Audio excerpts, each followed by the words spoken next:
دور قرآن کے سلسلے کا 5واں پارہ۔ اعوذ باللہ من الشیطان الرجیم، بسم اللہ الرحمن الرحیم۔ والمحصنات من النساء الا ما ملکت ایمانکم، تمام شوہروں والی عورتیں بھی حرام ہیں مگر وہ کنیزیں جو تمہارے قبضے میں آ جائیں، تمہارے لیے یہی اللہ کا قانون ہے۔ اس بارے میں اللہ تعالیٰ یہ فرما رہے ہیں کہ کون سی عورتیں تمہارے لیے حلال ہیں اور کون سی عورتیں حرام ہیں۔ پچھلے پارے میں ہم نے پڑھا تھا کہ کون کون سے حرام رشتے ہیں، یعنی کن سے ہم جو آدمی ہے وہ نکاح نہیں کر سکتے۔ کون سے رشتے ہوتے ہیں؟ مائیں ہیں، سگی مائیں ہیں، ان میں دادیاں نانیاں بھی شامل ہیں، بیٹیاں ہیں، ان میں پوتیاں نواسیاں بھی شامل ہیں، بہنیں ہیں، اس میں رضائی بہنیں بھی ہیں، باپ کی جو بیٹیاں ہوتی ہیں وہ بھی بہنیں سگی ہوتی ہیں، پھوپھیاں ہیں، خالائیں ہیں، اور بھتیجیاں اور بھتیجوں کی آگے سے بیٹیاں وہ بھی حرام ہے۔ بھانجیاں، سگی بھانجیاں، بہن کی بیٹیاں، اور ان کی بیٹیاں وہ بھی حرام ہیں۔ رضائی مائیں، پھر رضائی بہنیں، ساس اور سالیاں، بیٹیاں اور سوتیلی بیٹیاں، بہو جو حقیقی بیٹے کی بیوہ ہو اس سے بھی نکاح حرام ہے۔ اس کے علاوہ 2 بہنوں کو ایک ساتھ ایک نکاح میں جمع کرنا یہ بھی حرام ہے۔ پھر اللہ تعالیٰ فرما رہے ہیں تمہارے لیے شوہروں والی عورتیں بھی حرام ہیں، یعنی جو شادی شدہ عورتیں ہیں وہ تو حرام ہیں سب کے اوپر، مگر وہ کنیزیں جو تمہارے قبضے میں آ جائیں، تمہارے لیے یہی اللہ کا قانون ہے۔ کنیزوں سے کیا مطلب ہے؟ کنیزیں وہ قیدی عورتیں ہوتی ہیں جو جنگ کے دوران ہاتھ میں آتی ہیں۔ جب آپ کو معلوم ہے کہ جب کہیں بھی آج کل بھی جہاں جنگیں ہو رہی ہیں، آپ نے سنا ہوگا مصر میں جب جنگ ہوئی، شام میں جنگ ہوئی، یا جیسے علاقوں پہ جنگ ہوئی جہاں مسلمان تھے، جب اس کے اوپر غاصب قوم آتی ہے، فوج آتی ہے جس نے ان کے اوپر قبضہ کر لیتے ہیں، تو پھر کیا ہوتا ہے؟ وہاں کی عورتوں کے ساتھ زیادتی کی جاتی ہے، انہیں بہیمانہ طریقے سے قتل بھی کر دیا جاتا ہے، ان کی عزتیں محفوظ نہیں ہوتی، پھر بچوں کے ساتھ برا سلوک کیا جاتا ہے۔ تو یہ ہمارے اسلام نے اتنا پیارا طریقہ بتایا ہے کہ اگر وہ کنیزیں تمہارے پاس آ جائیں تو انہیں کیا کرنا چاہیے؟ انہیں نکاح میں لے لینا چاہیے تاکہ معاشرے میں فحاشی نہ پھیلے، بے حیائی نہ پھیلے۔ اگر قیدی لوگ ہمارے معاشرے میں آ جائیں تو کیا ہوتا ہے کہ ان کا جو لوگ کام کرنا جانتے ہیں ان کو تو کام پہ لگا دیں، لیکن ان کا معاشرہ ایسا ہوتا ہے، ڈیفرنٹ معاشرہ ہوتا ہے، ڈیفرنٹ ماحول ہوتا ہے، وہ ہمارے ماحول میں ایڈجسٹ نہیں ہو سکتے۔ اگر وہ ہمارے معاشرے میں آ جائیں گے تو کیا ہوگا؟ چوریاں، ڈکیتیاں اور پھر جرائم بڑھنے کا خدشہ ہوتا ہے۔ پھر جو عورتیں ہوتی ہیں ان کی طرف سے بے حیائی اور فحاشی کا خطرہ ہوتا ہے۔ ان تمام خطرات کو دور کرنے کے لیے اللہ تعالیٰ نے ایک ایسا طریقہ نکالا جس کی وجہ سے ہمارا معاشرہ بھی محفوظ رہے اور وہ عورتیں بھی محفوظ رہیں۔ اس کے لیے جو ہے وہ ان کی جو کنیزیں ہوتی ہیں ان کی شادی کر دی جاتی ہے، لیکن کس طریقے سے کی جاتی ہے یہ اس میں بیان کیا جا رہا ہے۔ ابو سعید خدری سے روایت ہے کہ نبی اکرم صلی اللہ علیہ وسلم نے حنین کے دن ایک لشکر اوطاس کی طرف روانہ کیا، ان کا دشمن سے مقابلہ ہوا، مسلمانوں نے فتح پائی، بہت سے قیدی ہاتھ آئے۔ صحابہ کرام نے ان قیدی عورتوں سے صحبت کرنے کو گناہ سمجھا کہ ان کے مشرک شوہر موجود تھے۔ اللہ تعالیٰ نے یہ آیت نازل فرما کر عدت کے بعد ان لونڈیوں کو ان کے لیے حلال کر دیا، یعنی جو نان مسلم مشرک عورتیں قید میں آئی تھیں، پہلے ان کے شوہروں کے ساتھ ان کو طلاقیں دلوائیں، اس کے بعد ان کی عدت ختم کی، عدت گزارنے کے بعد ان لونڈیوں کو ان کے لیے حلال کر دیا۔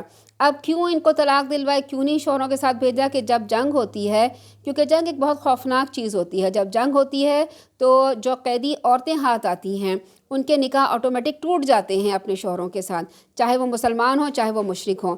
پھر اس کے بعد ان کی آگے شادیاں کر دی جاتی ہیں۔ پھر اس کے بعد جب امیر لشکر ہوتا ہے وہ کیا کرتا ہے؟ وہ دیگر مال غنیمت کی طرح اپنے کسی مجاہد کو جو قیدی عورت ہوتی ہیں وہ دے دیتا ہے۔ یوں امیر لشکر اس لڑکی کا، اس کنیز کا ولی بن جاتا ہے، کیونکہ ولی نکاح کرنے کے لیے ضروری ہوتا ہے، اور فوجی چونکہ جان پہ کھیل کر جنگ میں لڑتا ہے تو اس کا جان پر کھیل کے لڑنا اس لڑکی کے لیے مہر ہو جاتا ہے اور وہ اس لڑکی کے حوالے کر دیا جاتا ہے۔ لیکن اگر اس سے پہلے یعنی امیر لشکر جب مال غنیمت، یہ مال غنیمت کہا جاتا ہے نا جو کنیزیں اور غلام آتے ہیں، اگر اس مال غنیمت کو اگر امیر لشکر بانٹنے سے پہلے کوئی شخص کسی عورت سے فائدہ اٹھانے کی کوشش کرے گا تو وہ 2 گناہوں کا مرتکب ہوتا ہے، ایک زنا کا اور دوسرے مشترکہ مال غنیمت کی تقسیم سے پہلے اس میں خیانت کرنے کا۔ ہمارے ہاں تو کنیز بنا کر عزت دی جاتی ہے، جبکہ غیر مسلم قیدی عورتوں کی ساتھ جو درگت ہوتی ہے وہ آپ سب جانتے ہیں۔ پھر اللہ تعالیٰ فرماتے ہیں کہ انہیں اپنے مال کے ذریعے حاصل کرنا تمہارے لیے جائز قرار دیا گیا ہے، بشرطیہ کہ اس سے تمہارا مقصد نکاح میں لانا ہو، صرف شہوت رانی نہ ہو۔ پھر ان سے جن سے تم نکاح کا لطف اٹھاؤ انہیں ان کے حق مہر ادا کر دو۔ بار بار اللہ تعالیٰ حق مہر ادا کرنے پہ زور دے رہے ہیں۔ اب دیکھیں قرآن میں ہم جب سے پڑھ رہے ہیں حق مہر کا ذکر آ رہا ہے کہ حق مہر آپ نے لازمی ادا کرنا ہے۔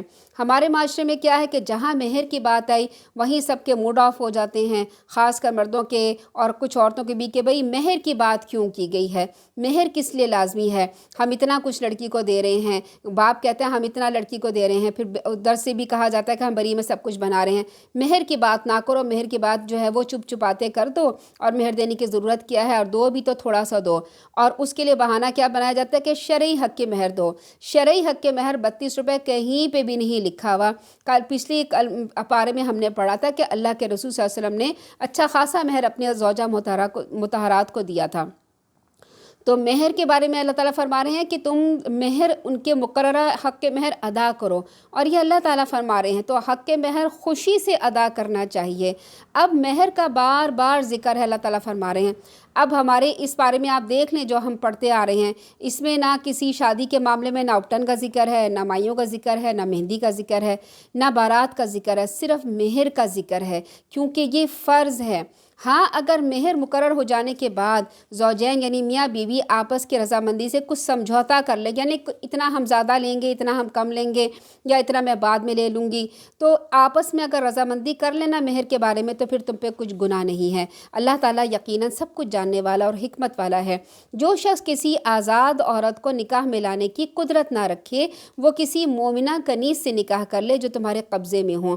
یعنی اگر کوئی آدمی جوان ہو گیا ہے اور اسے شادی کرنے کی ضرورت ہے مگر اس کی نوکری نہیں ہے، اس کے پاس گھر اچھا نہیں ہے، یا اس کے پاس اتنے پیسے نہیں ہیں کہ وہ مہر دے سکے، تو کیا کرے؟ آزاد عورت سے نکاح نہ کرے بلکہ مومنہ کنیز سے نکاح کر لے، اور جو تمہارے قبضے میں ہوں۔ اور اللہ تعالیٰ تمہارے ایمان کا حال خوب جانتا ہے۔ کوئی عورت آزاد ہو یا کنیز، سب عورتیں ہی ہوتی ہیں، لہٰذا ان کے مالکوں کی اجازت سے تم ان سے نکاح کر سکتے ہو۔ یعنی اگر کوئی کنیز ہے تو آپ ایسے نہیں کر سکتے کہ اسے چپکے سے لے جائیں یا اسے بھگا کے لے جائیں اور اسے شادی کر لیں، نہیں، اس کے مالک کی اجازت سے شادی کر سکتے ہیں، اور دستور کے مطابق انہیں ان کے مہر حق کے مہر ادا کرو، ان کا بھی حق کے مہر ادا کیا جائے گا تاکہ وہ حصار نکاح میں آ جائیں، یعنی نکاح کی پابندیوں میں آ جائیں۔ اب ایک عورت جب نکاح میں آتی ہے تو کیا ہوتا ہے، وہ ایک ہی آدمی کی ہوتی ہے، پھر اس گھر کی حفاظت کرتی ہے، اس کے بچوں کی حفاظت کرتی ہے، اپنی عزتوں کی حفاظت کرتی ہے، پھر ایک معاشرہ جنم لیتا ہے۔ تو جب وہ نکاح میں آ جائیں تو اس نکاح کی پابندیوں میں آ جائیں گی، پھر وہ شہوت رانی نہ کرتی پھریں، نہ خفیہ دوستی کریں۔ پھر نکاح میں آنے کے بعد اگر وہ بدکاری کے مرتکب ہوں تو ان کی سزا آزاد عورتوں کی سزا سے آدھی ہوتی ہے، یعنی ایسی عورتوں کی سزا جو کنیز ہوتی ہیں ان کی سزا جو آزاد عورتیں ہوتی ہیں ان سے آدھی ہوتی ہے۔ کیوں؟ کہ ان کے درجات جو ہوتے ہیں وہ اس آزاد عورت سے آدھی ہوتے ہیں، ان کے جو حقوق ہوتے ہیں وہ بھی آدھے ہوتے ہیں، تو سزا بھی ان کی آدھی ہوتی ہے۔ یہ سہولت تم میں سے اس شخص کے لیے ہے جو زنا کے گناہ میں جا پڑنے سے ڈرتا ہو، اور تم صبر و ضبط سے کام لو تو یہ تمہارے لیے بہتر ہے۔ اللہ تعالیٰ فرما رہے ہیں میں بہت بخشنے والا، بہت رحم کرنے والا ہوں۔ اللہ تعالیٰ فرماتے ہیں کہ میں یہ چاہتا ہوں کہ سب کچھ تمہیں واضح طور پہ بتا دوں، یعنی گھر کے معاملات، حق مہر کے معاملات، آپس کے معاملات، سب تمہیں کھول کھول کے بتا دوں، کوئی شک نہ رہے، اور ان لوگوں کے طریقوں پہ تمہیں چلاؤں جو تم سے پہلے گزر چکے ہیں، اور تم پر اپنی رحمت سے متوجہ ہوں، اور میں سب کچھ جاننے والا ہوں اور حکمت والا ہوں۔ اللہ تعالیٰ فرماتے ہیں میں تو یہ چاہتا ہوں کہ تم پر میں نظر رحمت سے متوجہ ہوں، یعنی میں تمہارے اوپر رحمت کروں، میں یہ چاہتا ہوں۔ مگر بعض لوگ اپنی خواہشات کے پیچھے پڑے ہوتے ہیں اور وہ یہ چاہتے ہیں کہ تم سیدھے راستے سے ہٹ کر دور تک چلے جاؤ۔ اللہ تعالیٰ فرماتا ہے میں تو یہ چاہتا ہوں کہ تم سے رسم و رواج کی پابندیوں کو ہلکا کر دیں۔ اب جب سے بچی پیدا ہوتی ہے ہم کیا کرتے ہیں، اب اس کی شادی کرنی ہے، اب ہم نے جہیز جمع کرنا ہے، اب ہم نے اس کو لینا دینا ہے، سب کچھ کرنا ہے، تو اس چکر میں والدین ایک پریشانی میں مبتلا ہو جاتے ہیں، اور جب کوئی ہمارے یہاں کوئی فوت ہو جاتا ہے تو ہم کیا کرتے ہیں، اب اس کی جمعراتیں کریں گے، اب اس کی جو ہے 10ویں 20ویں کریں گے یا 40ویں کریں گے، برسیاں کریں گے، اور کہیں جانا ہے تو کچھ لے کے جانا ہے۔ اتنا زیادہ اپنے آپ کو رسم و رواج کی پابندیوں میں جکڑا ہوا ہے اللہ تعالیٰ فرماتے ہیں میں تو یہ چاہتا ہوں کہ میں تمہارے اوپر رسم و رواج کی پابندیوں کو ہلکا کر دوں، کیونکہ انسان کمزور پیدا کیا گیا، اور ہم لوگ کیا کرتے ہیں، شادی اور فوت کی یہی دو کام ہوتے ہیں جس میں بہت زیادہ اپنے اوپر ہم نے پابندیاں لگائی ہوئی ہیں۔ اور اللہ تعالیٰ کیا فرماتے ہیں کہ میں تو تمہارے اوپر یہ پابندیاں ہلکا کرنا چاہتا ہوں۔ کیوں؟ کیونکہ اللہ تعالیٰ فرماتے ہیں میں تمہارے اوپر رحمت کرنا چاہتا ہوں، فضل کرنا چاہتا ہوں، تمہیں آسانیاں دینا چاہتا ہوں۔ اللہ تعالیٰ آگے فرماتے ہیں ایسے احکامات اللہ تعالیٰ دے رہے ہیں جن کی وجہ سے معاشرے میں فساد اور نفرت نہ پھیلے، یعنی اے ایمان والو، آپس میں ایک دوسرے کے مال باطل طریقوں سے نہ کھاؤ، غلط طریقے سے نہ کھاؤ۔ یعنی باطل طریقے کیا مطلب ہے اس کا؟ ہر وہ کام جس سے دوسرے کا مالی نقصان ہو، جیسے چوری ہے، ڈاکہ ہے، غصب، غبن وغیرہ، سود ہے اور اس کی تمام شکلیں، پھر ہر ایسا کام جس میں تھوڑی سی محنت سے بہت سارا مال آتا ہو، جیسے جوا کھیلنا، لاٹری کھیلنا، سٹہ بازی وغیرہ، بعض حالتوں میں بیمہ پالیسی اور جو پرائز بانڈ وغیرہ ہوتے ہیں، لاٹری ہوتی ہے، یہ سب کیا ہوتا ہے، ایک دم جو ہے وہ پیسہ مل جاتا ہے، کیونکہ جس میں لاٹری ہے یا پرائز بانڈ ہے، اس میں کیا ہوتا ہے کہ سب نے، یا جوا، اس میں سب نے اپنے تھوڑے پیسے ڈالے ہوتے ہیں، اور جب جوا ہے، لاٹری ہے یا پرائز بانڈ جو ہوتا ہے وہ ایک بندے کا نکلتا ہے تو وہ سب کا مال سمیٹ لیتا ہے، اور کیا ہوتا ہے، جن کا مال سمیٹا جاتا ہے نا، پھر ان کے دل میں نفرت آ جاتی ہے اس شخص کے لیے۔ پھر اللہ تعالیٰ فرماتے ہیں کہ جو اشیاء حرام ہیں ان کی خرید و فروخت، جیسے شراب کی سوداگری یا ان اشیاء کی جو شراب خانے میں استعمال ہوتی ہیں، یعنی شراب جس میں ڈالی، جو شراب کو جس نے پیکٹ بنایا، جو شراب کے لیے جس نے کارٹن بنایا، جس شراب کے لیے جس نے بوٹلز بنائی، جس نے ان کے ڈھکن بنائے، جس نے ان کے لیبل بنائے، جو ان کو لے کے جا رہا ہے، جو ان کو خرید رہا ہے، جو ان کا بیچ رہا ہے، جو ان کو پی رہا ہے، سب حرام ہوتا ہے ان کے لیے۔ پھر مردار کا گوشت، تصویریں اور مجسمے، فحاشی پر مشتمل کتابیں، تصویریں، کسی حرام کاروبار کے لیے دکان یا مکان کرائے پہ دینا، کاہن کی کمائی، فاحشہ کی کمائی اور کتے کی کمائی وغیرہ، حکومت کے ذریعے دوسروں کے مال بٹورنا، مثلا لین دین کے جھوٹے مقدمات اور رشوت وغیرہ، یا حکومت کا لوگوں کی زمین پہ قبضہ کرنے کے ان کو اپنی مرضی کے مطابق لین دین پہ مجبور کرنا، یہ تمام طریقے باطل طریقے ہیں۔ اللہ تعالیٰ فرماتے ہیں درست صورت یہ ہے کہ باہمی رضامندی سے آپس میں لین دین کرو اور اپنے آپ کو قتل نہ کرو۔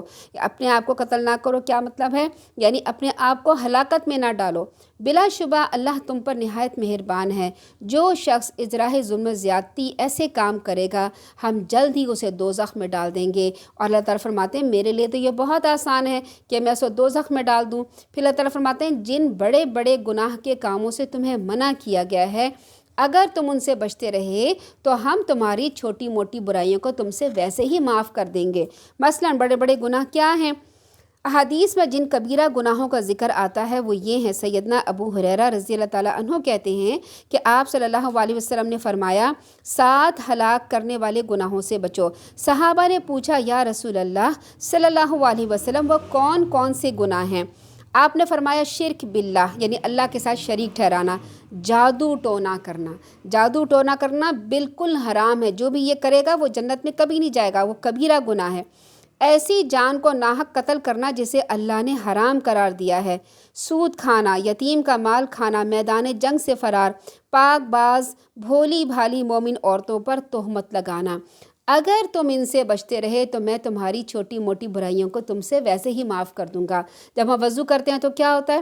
ہاتھوں سے ہمارے دھل جاتے ہیں گناہ، ہم آنکھوں پہ چہرے پہ پانی ڈالتے ہیں تو آنکھوں سے، کانوں سے اور چہرے سے جہاں سے بھی گناہ ہم نے دیکھا ہوتا ہے تو کیا ہوتا ہے اس سے گناہ محو ہو جاتے ہیں۔ وضو کرنے سے گناہ جو ہے ختم ہو جاتے ہیں، نماز پڑھنے سے چھوٹے موٹے گناہ معاف ہو جاتے ہیں۔ تو اللہ تعالیٰ فرماتے ہیں تم بڑے بڑے گناہوں سے اگر اپنے آپ کو بچاؤ گے نا، چھوٹے موٹے گناہ میں ویسے ہی معاف کر دیتا ہوں اور تمہیں عزت کی جگہ داخل کریں گے۔ اگر اللہ نے تم میں سے کسی ایک کو دوسرے پہ کچھ فضیلت دے رکھی ہے تو اس کی حوث نہ کرو۔ اللہ تعالیٰ فرماتے ہیں کہ میں نے تو سب کو برابر پیدا نہیں کیا، کسی کو بڑا کسی کو چھوٹا، اس میں بھی اللہ تعالیٰ کی حکمت ہے۔ اللہ تعالیٰ فرماتے ہیں اگر میں نے کسی دوسرے کو تم سے زیادہ کچھ دے دیا ہے تو اس میں تم حوث نہ کرو۔ جو کچھ مردوں نے کمایا ہے اس کے مطابق ان کا حصہ ہے، جو عورتوں نے کمایا ہے اس کے مطابق ان کا بھی حصہ ہے۔ یعنی جو بھی انسان نیکی کرے کریں چاہے وہ عورت ہو یا آدمی، اجر میں ان کا جو ہے اللہ تعالیٰ برابر دے گا۔ یہاں دنیا میں تو کچھ اس طرح سے معاملات اللہ تعالیٰ نے رکھا ہے، کیونکہ یہاں تنظیم کرنی ہے یا انتظام کرنا ہے معاشرہ چلانے کا، خاندان چلانے کا، تو مرد کو اللہ تعالیٰ نے ایک درجہ فضیلت دیا ہے۔ تو اس میں سے جب وراثت ہوتی ہے تو اس میں بھی مردوں کو، کیونکہ ان کی ذمہ داریاں زیادہ ہوتی ہیں، اس لیے ان کو ڈبل حصہ اور عورتوں کو ان کا آدھا حصہ دیا ہے۔ لیکن قیامت کے دن اللہ تعالیٰ ہر ایک کو اس کے مطابق جزا دے گا۔ مردوں نے جو نیکیاں کی ہوں گی وہ ان کو ملے گی، اسی طرح عورت نے جو نیکی کی ہوگی وہ اسے اس کی پوری جزا دی جائے گی۔ پھر اللہ تعالیٰ فرماتے ہیں ہاں اللہ سے اس کی فضل کی دعا مانگتے رہا کرو، یقین اللہ تعالیٰ فرما رہے ہیں میں ہر چیز کو خوب جانتا ہوں۔ پھر اللہ تعالیٰ فرماتے ہیں آگے آیت نمبر 33 میں وَكُلٍّ جَعَلْنَا مَوَالِيَ مِمَّا تَرَكَ الْوَالِدَانِ وَالْأَقْرَبُونَ، جو کچھ ترکہ والدین یا قریبی رشتہ دار چھوڑ جائیں ہم نے ان کے وارث مقرر کر دیے۔ اب اللہ تعالیٰ یہاں وراثت کی بات بتا رہی ہیں۔ یہ تمام ایسے احکامات اس بارے میں بیان کیے جائیں گے جن سے معاشرے میں آپس میں پیار محبت پھیلے اور نفرت کا خاتمہ ہو۔ اللہ تعالیٰ اور یہ وراثت کے معاملات آپ کو پتہ ہے کہ آج بھی ایسے ہی معاملات ہیں، اس میں لوگ بہت ڈنڈی مار دیتے ہیں، بہنوں کو، بیٹیوں کو، ماؤں کو حصہ نہیں دیتے۔ اللہ تعالیٰ کیا فرما رہے ہیں؟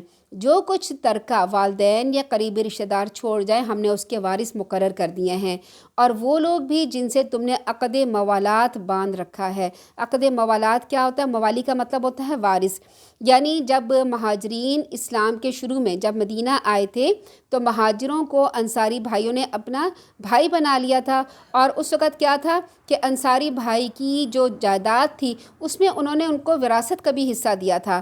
جب یہ آیت آئی تو پھر وراثت جو ایسے مہاجر بھائی تھے ان کو ملنا بند ہو گئی، اور وراثت کے حقدار اپنے خونی رشتہ دار قرار پائے۔ اللہ تعالیٰ فرماتے ہیں لہٰذا انہیں ان کا حصہ ادا کرو۔ اسی کے بارے میں اسی ضمن کے بارے میں یہ بات ہے کہ لوگ آپ نے اخباروں میں پڑھا ہوگا کہ والدین کہتے ہیں، والد کی طرف سے اعلان ہوتا ہے کہ میں نے اپنے بیٹے کو آنکھ کر دیا۔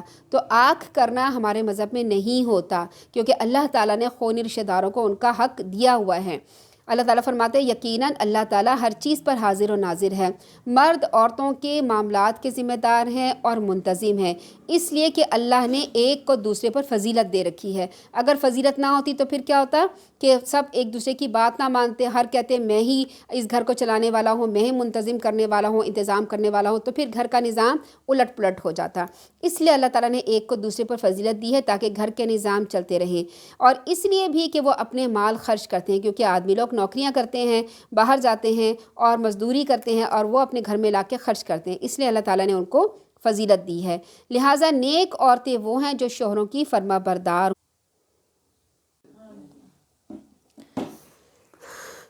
پھر اللہ تعالیٰ آگے سے فرما رہے ہیں آیت نمبر 34 میں لہٰذا نیک عورتیں وہ ہیں جو شوہروں کی فرما بردار ہوں اور ان کی عدم موجودگی میں اللہ کی حفاظت و نگرانی میں ان کے حقوق کی حفاظت کرنے والی ہوں، اور جن بیویوں سے تمہیں سرکشی کا اندیشہ ہو انہیں سمجھاؤ، اگر نہ سمجھیں تو خوابگاہوں میں الگ چھوڑ دو، پھر بھی اگر وہ نہ سمجھیں تو انہیں مارو، اور اگر وہ تمہاری بات قبول کر لیں تو خواہ مخواہ ان پر زیادتی کے بہانے تلاش نہ کرو، یقیناً اللہ تعالیٰ بلند مرتبے والا اور بڑی شان والا ہے۔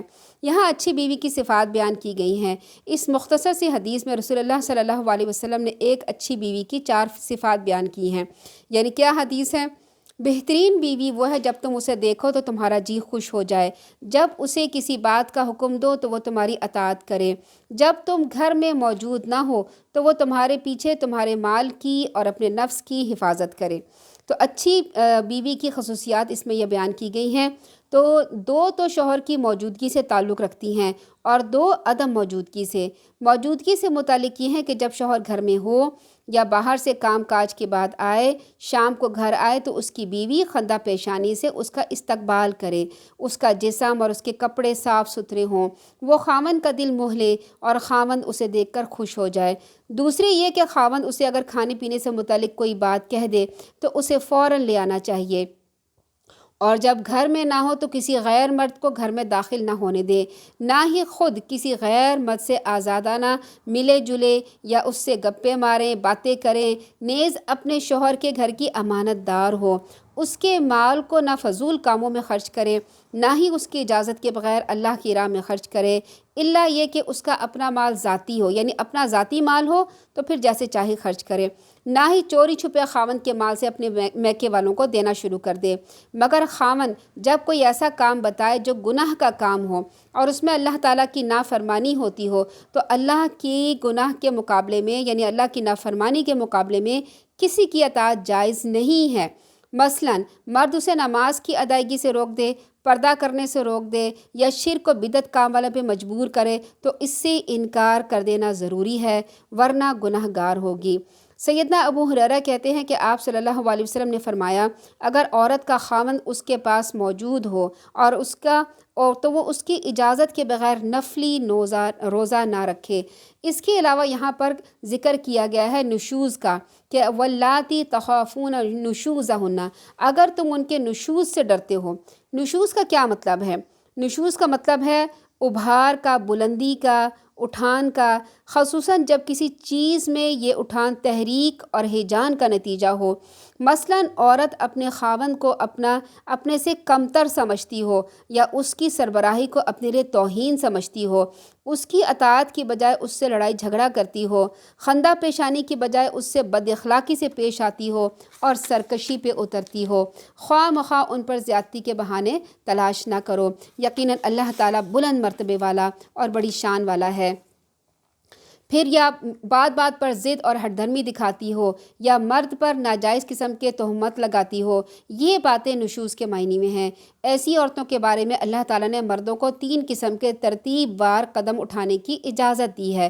پہلا قدم یہ ہے کہ اسے نرمی سے سمجھائے اسے اس کے رویہ کا انجام کیا ہو سکتا ہے، لہٰذا وہ کم از کم اپنی بہتری اور مفاد کی خاطر گھر کی فضا کو خراب نہ بنائے۔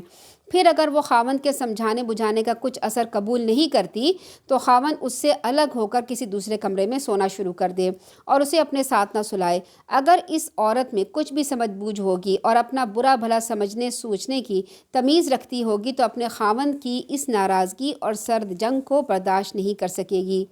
پھر بھی اسے ہوش نہ آئے تو تیسرے اور آخری حربے طور پر مارنے کی اجازت بھی دی گئی ہے، مگر ایسا مارنا نہیں جس سے ان کی جو ایسا کہ جیسے غلام کو مارتے ہیں ایسے مارنے کا اجازت نہیں دی گئی۔ آپ صلی اللہ علیہ وسلم نے فرمایا، تم میں سے کوئی اپنی بیوی کو یوں نہ مارے جیسے اپنے غلام کو مارتے ہو۔ پھر یہ فرمایا ہے کہ اگر مارے بغیر عورت کے راستے پر آنے کا کوئی امکان نہ ہو، تو یہ سوچ کے مارے کہ ممکن ہے کہ رات کو بیوی کی ضرورت پیش آئے اور اسے منانا پڑے۔ دوسرے یہ اسے غلاموں کی طرح بے تحاشا نہ مارے۔ ایک حدیث کے مطابق کسی کو بھی یہ اجازت نہیں ہے کہ وہ اپنی بیوی، ملازم یا بال بچوں کے منہ پر مارے۔ تیسری پابندی یہ ہے کہ ایسی مار نہ مارے جس سے اس کی بیوی کو کوئی زخم آ جائے، اس کی ہڈی پسلی ٹوٹ جائے۔